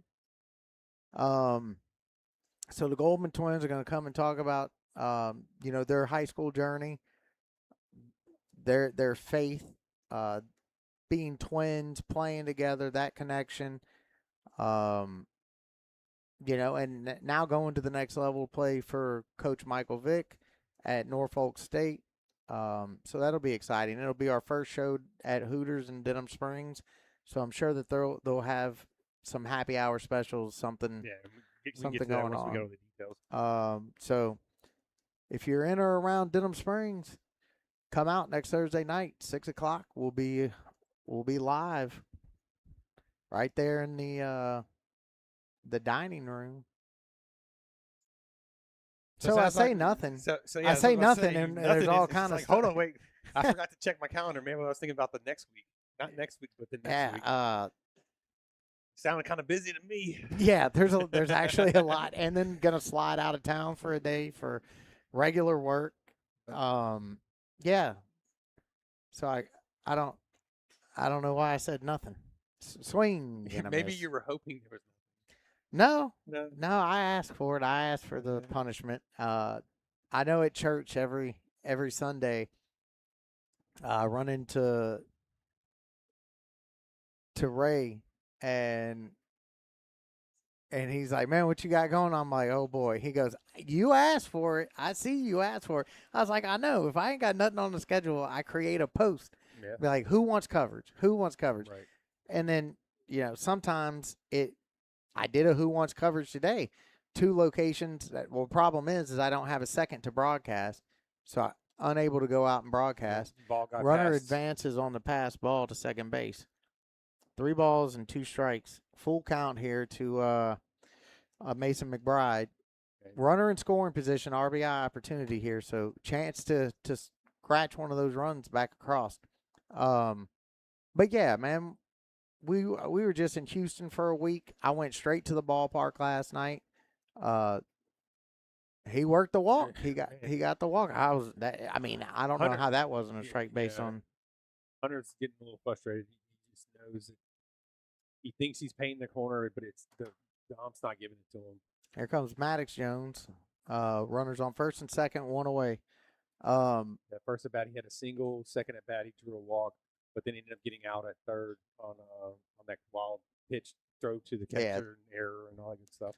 So, last night got back in from Houston. While down in Houston, one of my good friends, his kid was getting ready for a game and went and did an interview with him. 7 games he's played. He was batting 1,000 in those 7 wow. games. He dropped it. He dropped it. He dropped it. Got the runners fourth. out at the. That man. was a crazy. I mean, that's a tough play, man. Runners on first and second, 2 away. He didn't read the play before he turned and went back. Right. All right, well that's 2 outs. Yeah, so interviewed the kid, came back, got back from Houston after a week there for work and crawfish boil, all that good stuff. And went straight out to Coyell Park. They had the 7U and the 10U teams working out for the Outlaws travel softball. And man, those girls put in work. So it was really cool to kind of spotlight them a little bit last night. Yeah, the Outlaws, they always have a really good organization. Yep. And our good friend Nelson Weems, heavily involved with that and coaching the 10U. So, it was pretty cool. I told him when I pulled up, you would have thought there was going to be somebody there looking for money from me to walk in. There were so many vehicles there for these practices. But that's a good thing to see. Those girls are out there from 5 p.m. He said, I'll be there from 5 p.m. to 9 p.m. Practice. Oh, yeah. What are you softball people are crazy. Yeah, we do. Y'all are wild. Your daughter's coach is nuts. Yeah, she needs mental health evaluation. Nah, she works them girls. She works those girls. But I mean, it's but tough. she gives them fun at the end too, right? Oh yeah. Like you said, you had to go buy water balloons. Yeah, they had a water balloon fight this past Saturday after the 3-hour practice. That was cut a little bit short by rain, but then got the rain and the girls had fun with the water. So another ball in the dirt that gets away from the catcher. It was a good time. So but work hard, play hard. That's well, at least y'all are playing local this week and not having to go down to Homer or Thibodaux, wherever the heck you were. Homer. Chilling at the Microtel. Yeah, there's the only thing left. There's very limited hotels, and they had like a huge soccer tournament and this softball tournament. So there's like no hotels left. A ball fouled away by Sylvan. And I get a room with double bed. Well, I got there late because we were doing the Holden game. So I get there late, and they gave my room away, and they gave me this other room with a queen size bed. And me and my daughter had to sleep in a queen size bed together. So, and I'm not a small guy, so she was kicking me out the bed.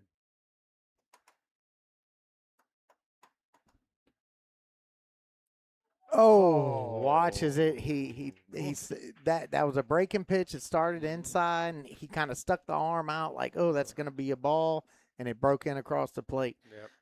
That one I'm not faulting the umpire on. He got enough of a piece. Yep. To make him make that decision. And with that, you got to take that decision away. You got to have to at least You protect. with 2 cannot put strikes. it. The last game that we broadcasted here, that was a topic of conversation. You're in a game that you're trying to get back in. You cannot leave it in an umpire's hand, especially an umpire who has been proven to call pitches outside of the batter's box, in the other batter's box as a strike. Right. His strike zone hasn't been very consistent. No, it's been consistently inconsistent. That too. Well, I won't disagree with that. So here we go to the top of the 6th inning, and Mason McBride back out on the bump. He was a little bit shaky at first coming in, but I mean, man, he is locked in the back half of this game, and really, he's the reason. Given He's kept him in the game. kept him in the game, so he's the reason why they're right in here. I mean, 2 runs. The way Hunter Bowden is pitching, he's just been kind of inconsistent. Hadn't brought his best stuff in the later innings, and he's walked some folks, and so they're not out of the game. No, not at all. Because from the first inning, I was like, man, they're down by 3. This team's in trouble. Yeah, I'll be sad to see this team if they do not make the playoffs. Yeah. Because they've got a lot of grit. They got a lot of fight in them, swing and a miss. And man, you could just see them getting hot. If they got hot at that right time, they've played with everybody. And then important piece of Oh man, that was a good pitch. But he called that a strike last inning. Yeah. But it's like he called it a ball this time because it's not where the catcher set up. That's not the friggin' rule. No, that's a strike. It should have been strike 3. Yeah. Oh man, so frustrating when they do that to these kids, man. Well, I'm glad I'm already bald. The plate's there for a reason. If it crosses the plate, it's a strike. So it shouldn't matter where the catcher sets up. What if the catcher sets up intentionally to distract the batter? Like, oh, he's set up outside. He's going to be an outside pitch. Throws the ball across the inside part of the plate, across the. Ooh. Now he spiked that one in there, 3-2. That was a ball. That's a different rant.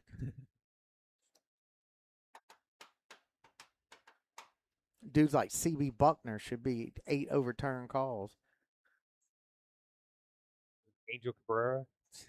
No. Angel Hernandez. Angel Hernandez, that's right. Got him.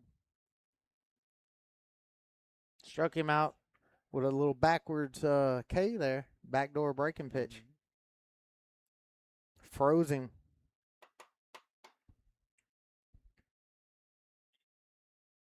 Well, it's about the same temperature it was the first time we called a game in here right now. It's getting chilly. That one chopped foul. It was quite warm earlier. I was sweating a little bit. But it's cooled down nicely. Yep. No balls and a strike.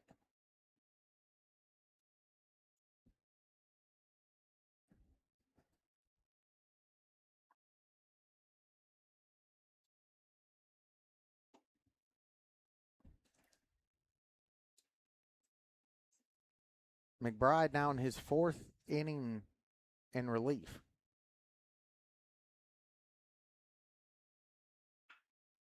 That one nubbed foul down the first base line as Bowden looks to try to get something going to help his cause again, but down 1 ball, 2 strikes.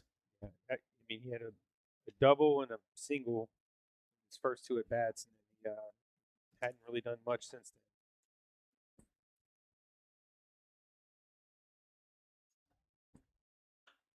Now one's popped up on the infield, right back to McBride, who calls off everybody and says, I'll take care of this. I'll do it myself. And that's 2 away here in the top of the 6th inning. He actually threw his hat off on purpose. He threw his hat out like it was not going to get in the way of his catch. Yeah. He took it off, tossed it away like he was a catcher. Yeah. Throwing his face mask away. Got it. Take that helmet and throw it away.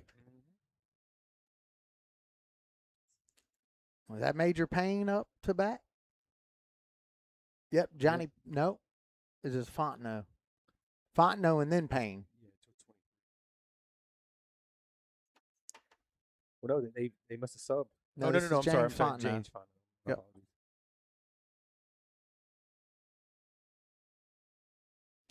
High and outside for a ball.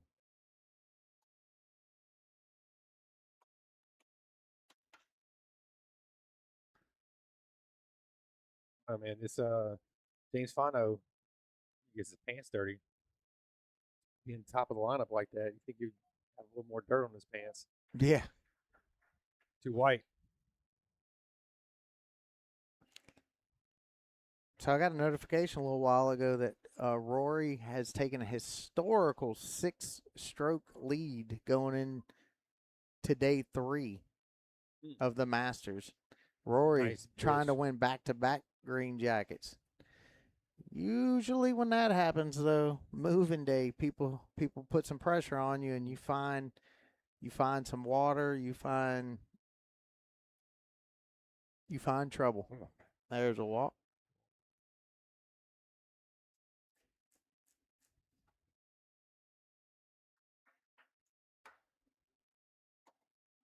My infield umpire don't look like he likes to run. I do. I was looking at that. I was like, "Ooh, you want to talk about laboring? That guy is laboring. Get over there, ump. You got some short legs." Yeah, those legs are short. There's a strike. Them baggy pants make him look even shorter. Yeah. Kevin Hart right there. Yeah.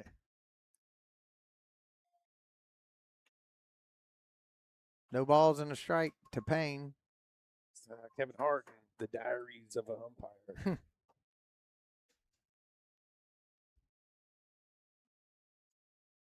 Time called by the batter. And McBride was taking a while to make a decision on the pitch. Won't be long. We'll have shot clocks for pitchers in high school. Runner goes. Ball grounded to the shortstop, and Missed he it. muffs the ball. He has struggled mightily this game with this fielding. That'll be runners on first and second now with 2 away. Should have been an inning play. Yep. Hey, that's his third mistake over there at shortstop. Yep. Couple throwing errors and now a muffed. Which I don't know. I'm not going to do the first one getting ate up on the ledge. That's not on him. That's just baseball. You know, the transition of the field. Yeah. But the 2 throwing mistakes, yeah. and then this one right here, fielding. Yeah, he got happy feet. And they've been, air melt him.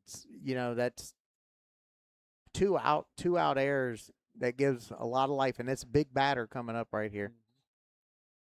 He really hadn't had an opportunity yet. Breaking pitch on the outside for a strike. Yeah, this is the catcher, Grant Monroe, big hitter there. It's a big kid. Wind's kind of died down a little bit. You wouldn't want to see him give it a ride because, to me, the outfielders are a little shallow. Big swing and a miss. However, we have seen some really, really bad swings. And I don't know if that's just not seeing the ball. It's difficult because he's a lefty, so all the right-handers they're going to struggle. Right-handers should not. They see the ball longer. That's right. My Yeah. I was thinking the opposite. Yeah. I just don't know if he's seeing that spin. It's not been the fastballs that have got him. It's been the breaking pitches. The ones that are hitting low, Yes. right below the knees or right at the knees.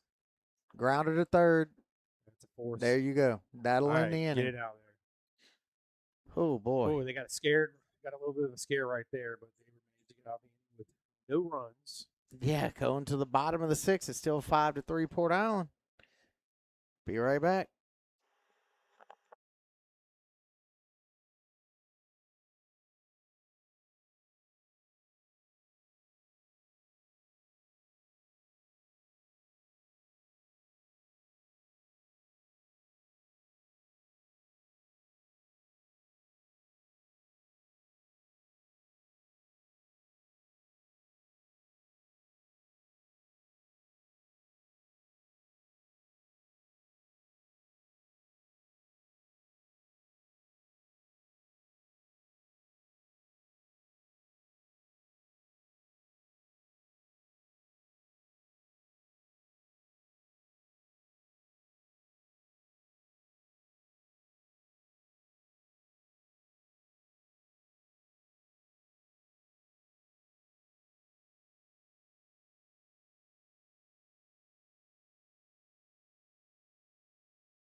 All right, we're back for the bottom of the 6th inning. Kenny Smith's going to lead off the inning for the Wildcats. Yeah, he's able to work walks at his last 2 at bats, make it on base. It's Hunter Bowden's back in. To see if he can get it working. Oh, I anticipate him probably trying to throw a complete game. Yeah. Unless he gets touched up a little bit. Yeah, I don't think they'll be bringing anyone in. He's their ace. He's going to ride him all the way to the end. Yeah, that's a strike.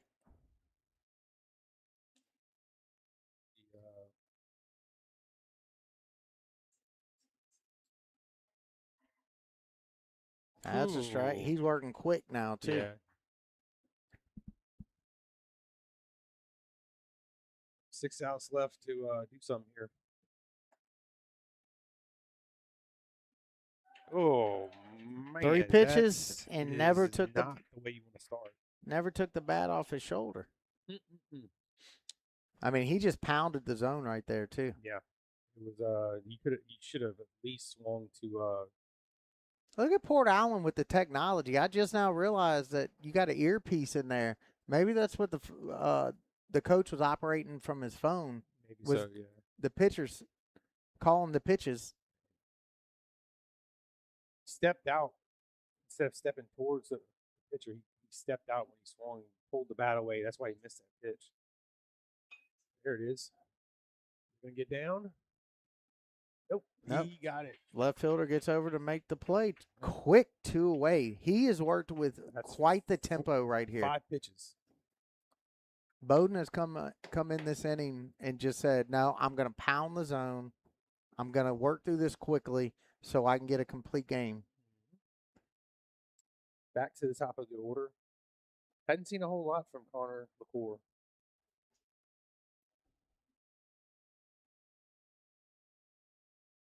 There's a ball.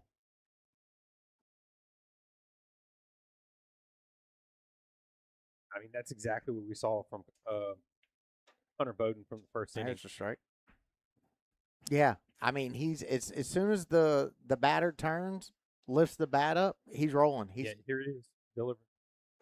And a strike. He's just said, I'm tired of this. Yeah, I'm not gonna messing around. You're gonna get what I got, and that's it. Oh, 2 balls, 2 being strikes. this late in the game, he's throwing some really big time velocity. It makes you wonder if he kind of took a little bit off those middle innings so he could be able to finish the game. Oh, he didn't go. Full count. Bowden was walking off. Got him. Yeah, he got him on that one. He don't agree. He don't think he should have been a check or a. Should have been called strike 3.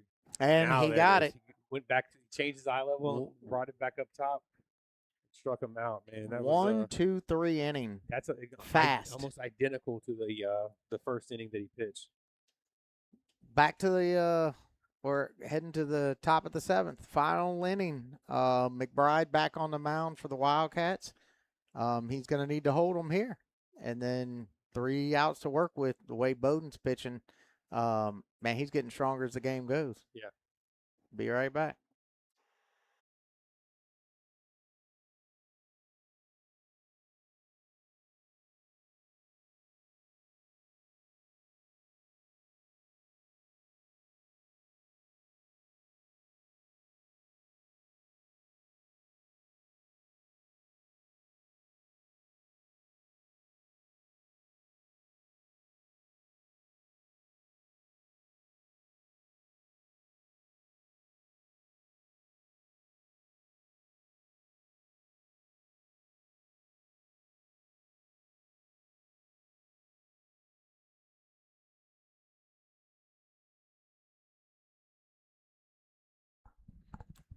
All right, back for the top of the 7th inning from Guaranty Bank Field in Livonia, Louisiana, as the Wildcats look to hold Port Allen.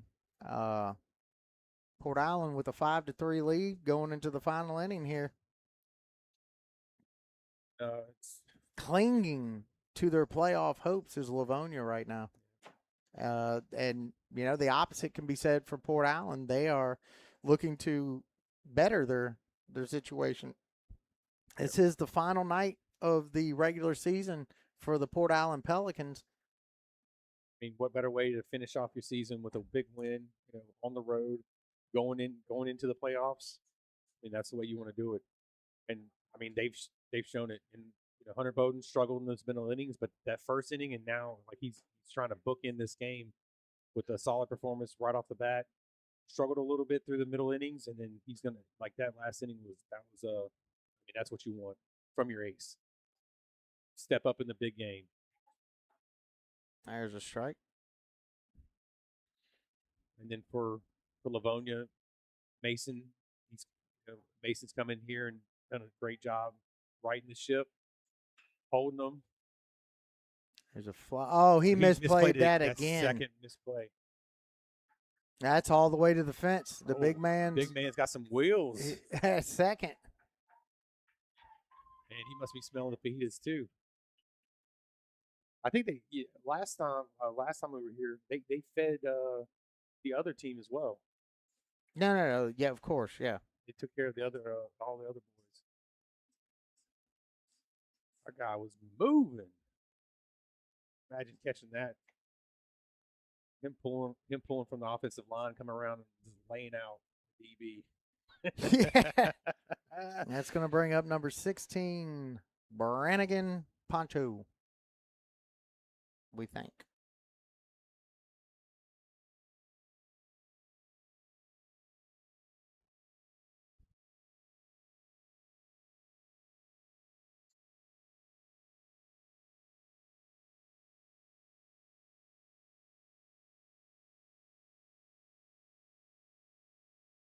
Yeah, I remember playing offensive line. There was nothing funner than pulling, getting out on the edge, running as fast as you can, just lighting somebody up.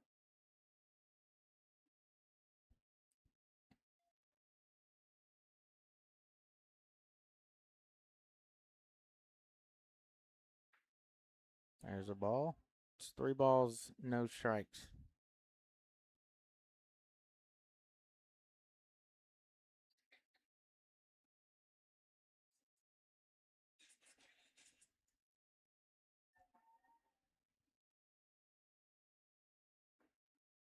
And he works the walk.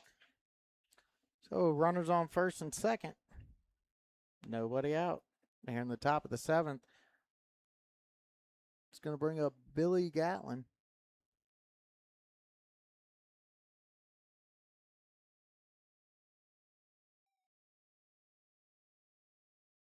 You got to give a lot of credit to the Port Allen, team, the whole team, man. They've really played discipline at the plate. They've been able to work some walks, get on base. They made opportunities happen when the pitcher was losing his hat early, advance to third. They're gamers, man. They really are. But like you said early in the broadcast, it's definitely felt like a playoff type atmosphere. A lot of folks out here rooting on these two teams. I would just hate that they Port Allen does end up hanging on to win this game. That will be pretty much it for the season. They got one more game, but they won't be able to have a chance to make the playoffs. So this is like a playoff game for them. It's win or go home.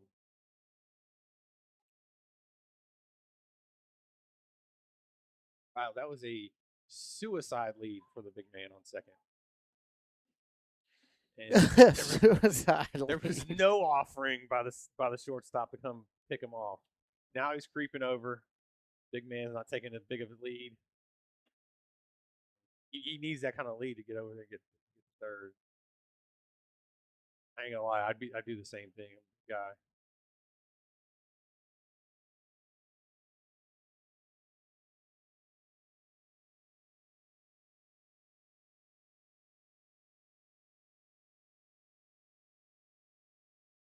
And that was a strikeout. One away. I guess he pulled back, but it was called a strike. That was weird. You're gonna bunt with 2 strikes on you, pull it back and get strike 3. Interesting.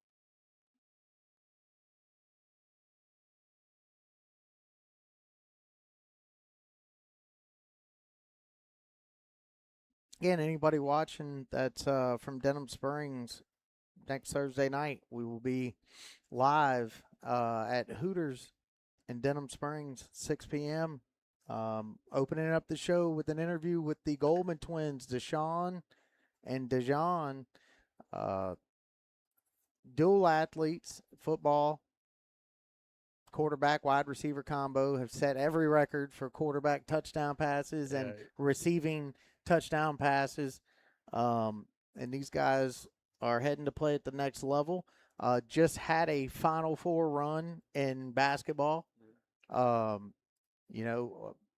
Ultimately went down in one heck of a battle to the eventual state champions in Zachary. Big swing and a miss. And then going to play together at the next level at Norfolk for Coach Michael Vick. Very excited to have them on the show, talk to them about their journey through high school. My son got to play with them for a couple years. Before, it was before, they took over as the ones. But man, what a year they had last year! It was dynamic to watch. It was a blast. So looking forward to talk to them about that journey, their faith, their connection together, and what it's going to be like leaving their family for the first time to go play at the next level. A lot of people don't take that into consideration. And one of the twins recently just got one heck of a haircut. He got rid of the dreads. He got some nice trim, swing and a miss. And that's 2 away. So looking forward to having the twins on, and then we'll jump into our regular catch up and talk about what's going on in the world of sports. Obviously, plenty to talk about with LSU. Football, baseball, basketball, they're keeping it entertaining, to say the least. Like you said, the honey badgers right now, honey badger mode, they're taking what they want. Swing and a miss. So McBride again, trying to work himself out of a situation. Got him. The umpire now decides to clean the plate up. It doesn't matter. You can call him strikes on the outside. No balls and a strike. He's like, you're not even using the plate, sir.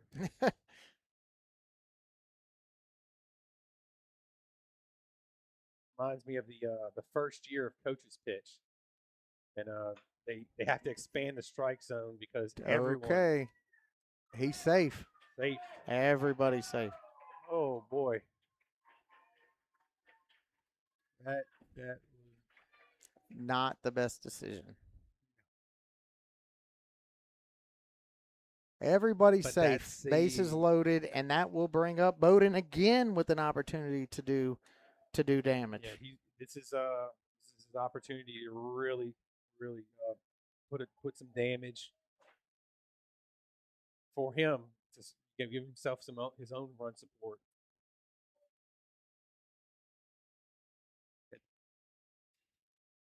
It's unfortunate Livonia's had so many just fielding mistakes, man. They've given up a few runs. Had a couple misplayed balls out in left field. The shortstop struggled.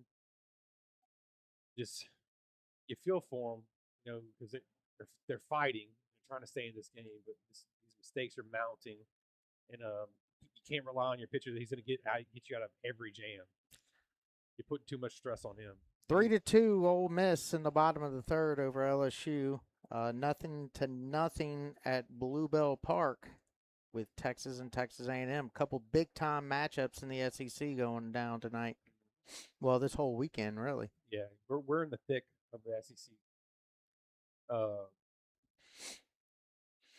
Man, they must have just popped off round 2 of the fajitas because that smells. Whoever's cooking those. I'm hoping they're bringing that up here. That's ours. They're cooking down there. Whoever is cooking those. I hope you own a Mexican restaurant because that makes me. I mean, I would even settle for some Yocado Taco Bell if I had to. Sure. Man, By caramba, that's making me hungry. struggle is real.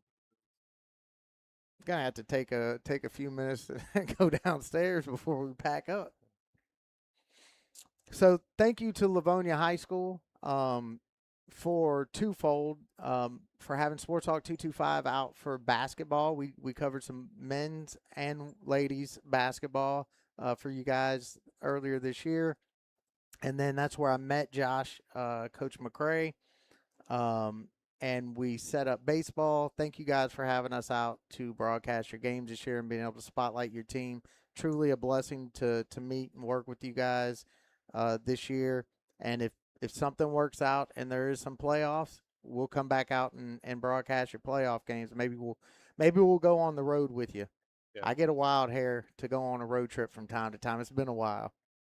Yep. So shout out. Walk the run in. Walk the run in. So, shout out to Livonia. That does not go on my clicker because that was a ball after a coach's meeting, not a strike. Sad turn of events. Yep. And that's an RBI for Bowden to help his cause. Give him a little cushion.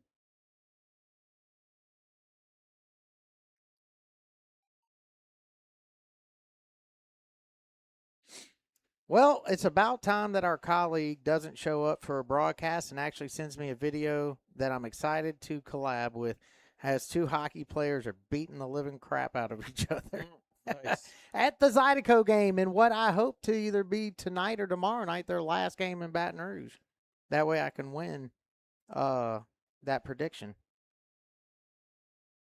And for hockey fans, I need you to understand where I'm coming from. This is not a disdain for hockey. It's a disdain for the ownership. I think the Zydeco ownership is a joke.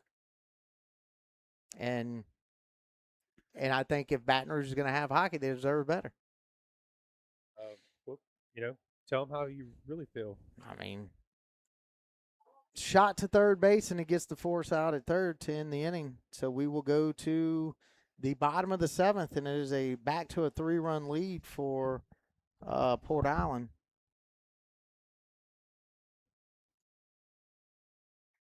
Thank you for turning off the ice maker because it's getting chilly in here. That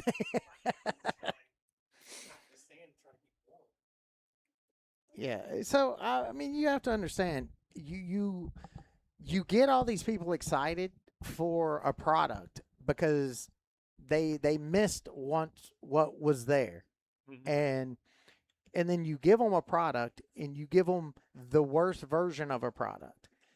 And it's you find out that this guy owns like 3 other teams in the league and then will take his best players and trade them to those other teams and send not so good players. It sounds like we're getting Team New Hockey. Pretty much. And you feel for him. I just believe I don't think there should be the opportunity to have a monopoly of ownership because that's not what's in the best interest of the league or the players.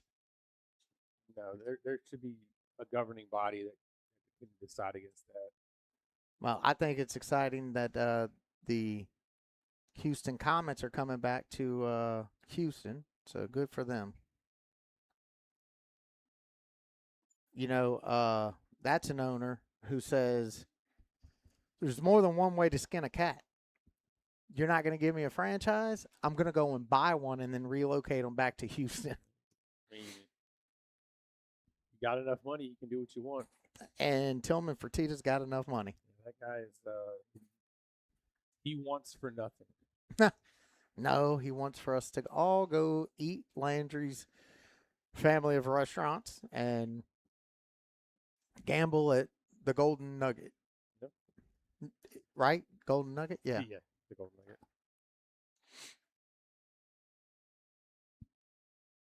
You sure that was a ball, Blue?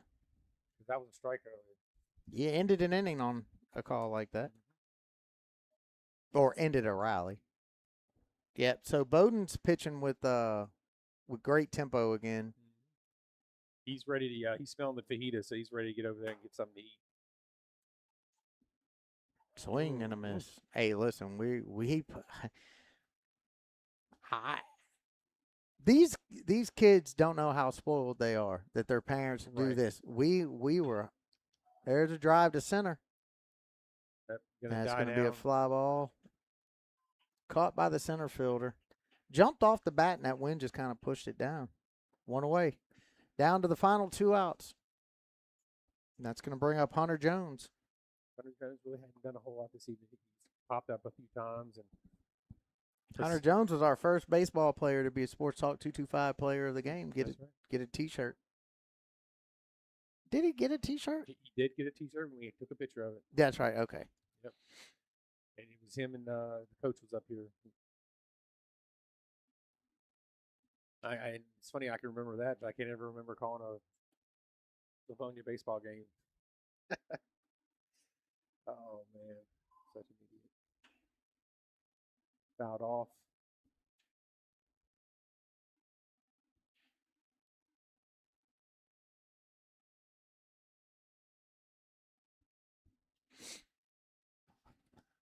One ball, no strikes. 1 ball, 1 strikes, I'm sorry. After the foul. The ball.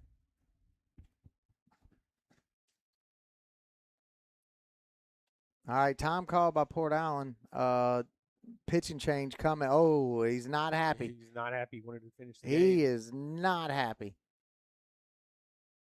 But you know, the coach might be seeing something. Or this could be one of those times you have this pitching change, and all of a sudden they rally back and win the ball game. Hunter Jones is going to have to be the man to start that rally. Oh man! But Bowden is ticked. Yeah, Hunter Bowden is not a happy camper. See where he can slide over to. You think he'd be on it? Definitely in the outfield. How fast that kid is. He may be playing infield, shortstop. Yeah, Hunter Bowden's got to be thinking, man, I'm 5 strikes away from a complete game. What is going on? I mean, sometimes you want to. It's the last game of the season. I mean, before playoffs, but last game of regular season. This is center fielder. This kid's got an arm. Yeah, well, I mean, I think they did this. I think they did it because it's his last game. He's a senior. Last regular season game. They wanted to acknowledge him. Curtain call. Give him the curtain call. I'm assuming he's a senior then, because the whole team and the coach came out to meet him. Right. Okay, congratulations to him though, man. Obviously, what a dude. That guy was a dude on the mound. Even maybe not having his best stuff tonight, he worked through it, and he just got stronger as this game went on. Right. Yeah, I was talking about. You know what it reminded me of? Malloy Miles. Right. When she started out a little rocky, but then what'd she end up striking out 17? 17, yep. Well, he is going to come back in the game. He is going to go in the field. Where? Shortstop? Imagine that. Yeah. Best player on the team. Yep. The best athlete. I guarantee that kid's probably the best athlete on the team. I'm sure he plays multiple sports. Yeah. You can look at a kid and tell that he's a serious athlete. Some warm ups, throwing over to first.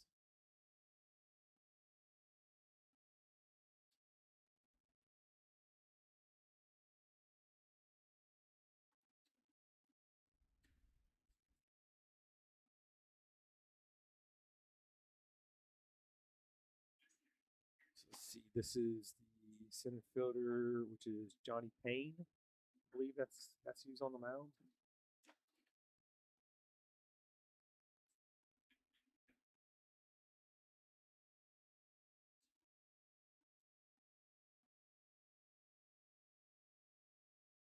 I mean, just as a competitor, he wanted to.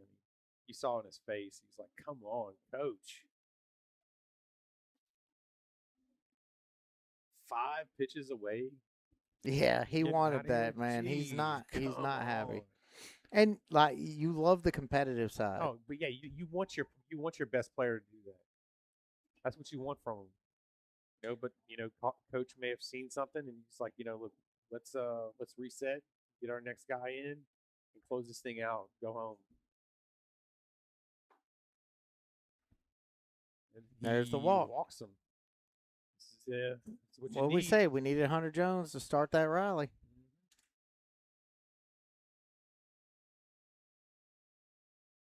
If they come back and win this game, Yeah, we're going to look back at that There's going to change. be a lot of questions that coach is going to have to answer. Like, why?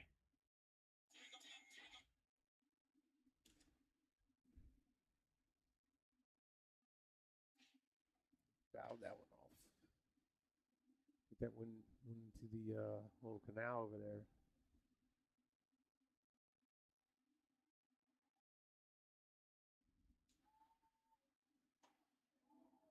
What if they pay a little kid to go fish all those balls out from that canal over here to the left side of the ball field? Because I know one of the games we saw like 5 or 6 of them going to the canal.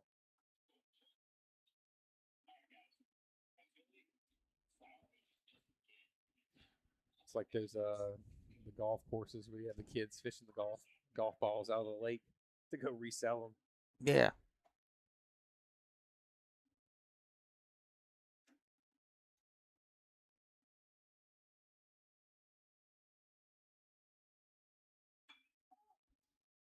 Got a piece of that. That's going to be just out of play. Whatever the heck that was, it hit 2 balls, 2 strikes. Yeah. That was pretty loud.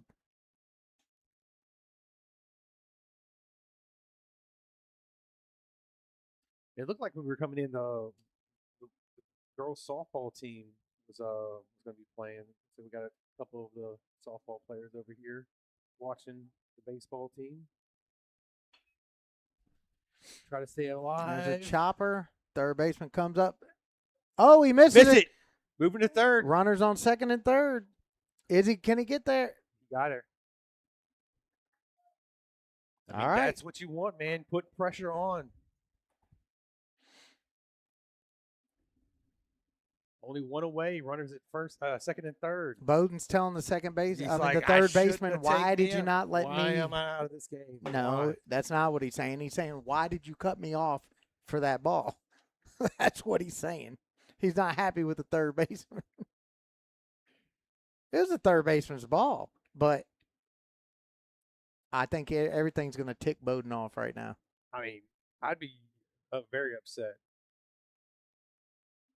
Oh, he hit him. Bases loaded. Loaded.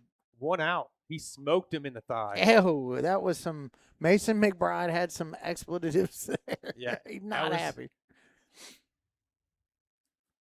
Ooh, that's going to leave a mark. Yeah. He's going to have to ice that thing down. That's going to leave a mark.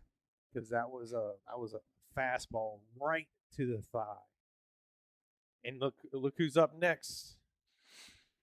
Maddox Jones. Maddox Jones. Boy, oh boy, Maddox Jones, take that short, compact swing and rip one down the line about 286 feet Clear and the walk it bases. off. Wouldn't that be something? Clear the bases. Wouldn't that be something? Uh-huh. Looks like that foot's okay. They pumped. I don't think he's got it. The adrenaline right now is pumping so high, I don't think he feels anything. Yeah. Only thing he's worried about is making contact with that baseball.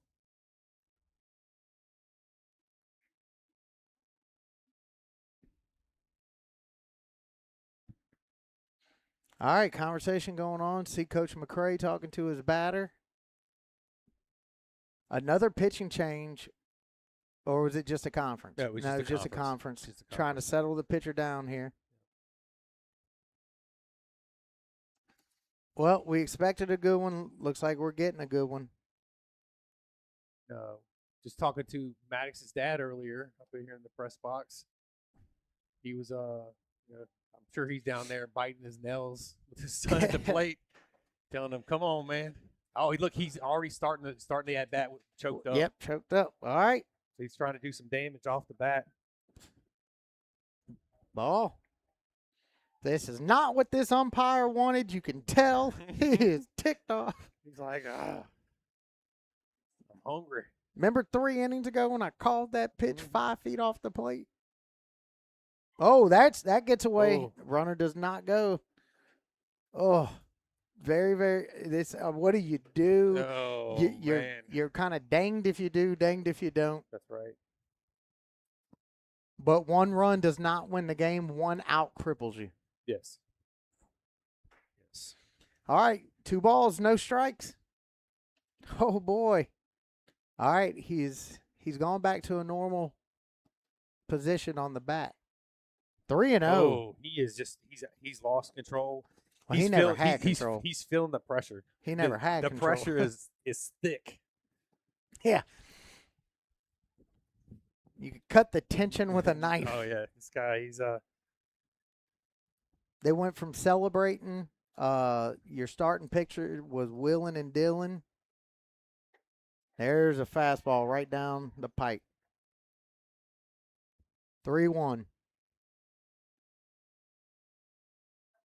3 balls, 1 strike. Maddox Jones, bases loaded, down 3 runs.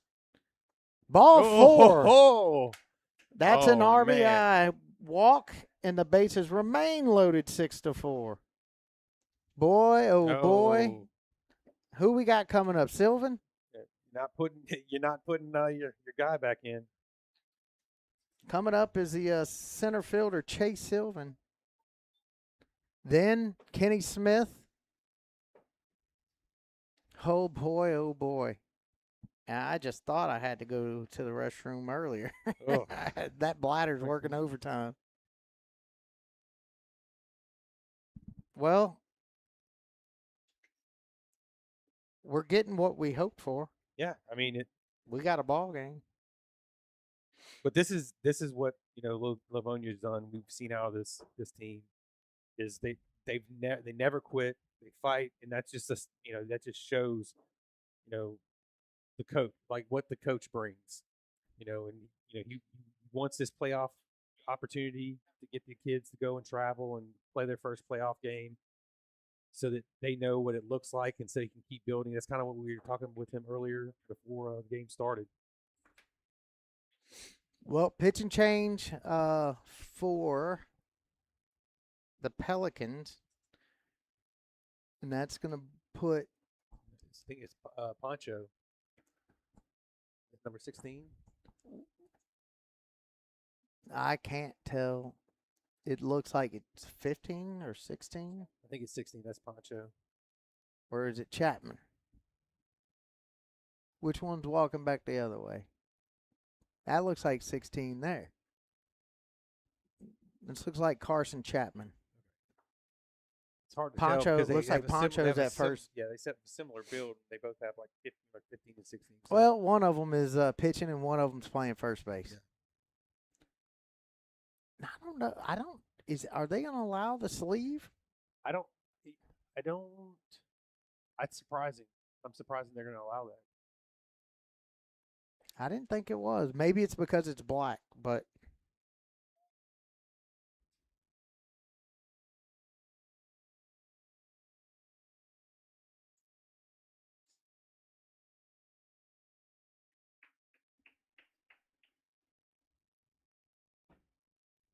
this is huge position for the Livonia. No. Look at the dugout. They're coming alive. come on, Sylvan. Oh, Hit he him! hits him. Another one comes in. Holy cow. Wow. Oh, wow. Holy Toledo. And here comes Wow. the original starting pitcher, Kenny Smith, with an opportunity to Walk all it of off. that body language, pressure, disappointment. He can flip the whole script right here. Kenny Smith with the bases loaded. It is a 6-5 game, 1 out. One swing. Infield faked being in. They're in on the third base corner. It's a ball. And now again. That is number 15, Chapman pitching. Carson Chapman was at first base, now on the mound. Ponchow, who was the DH. No, Ponchow was somewhere else, but He lifted the ball. He could tag up to tie it tagging. up. Here's the tag to tie the game. The play at the plate. Oh, he had to left go too- back. He left too early. He left too. No, he was left gonna too get. late. He was gonna get thrown out. But he didn't take. As soon as the ball was caught, he waited. He didn't take off as soon as Oh it was caught. no! Oh my goodness! That's exactly what you wanted. He did not take off in time. I don't know what He wasn't going gonna score. He wasn't gonna score. The throw was there. I mean, it was. I think coach sent him back.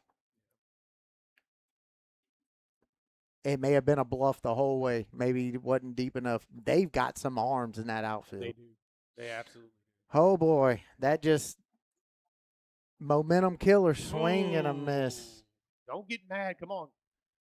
These kids, they're getting too fired up. They got to stay in there, keep their head in the game. That's Keegan Ledet. He's not had the greatest night. No, he hasn't. This is an opportunity to erase all that. Shot right back up the middle. Oh, he takes that one. And he's Oh. getting mad. Come on, guys. And it's such a tough position to be a young man. And this is the game. This is your playoff chances. You put too much pressure on yourself, and you're going to end up. Well, this is it. They're Like- down to one strike. It's like quicksand.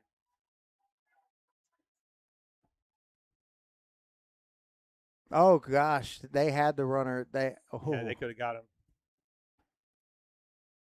Bowden had him. Bowden was there. All he had to do was throw the ball. Oh boy.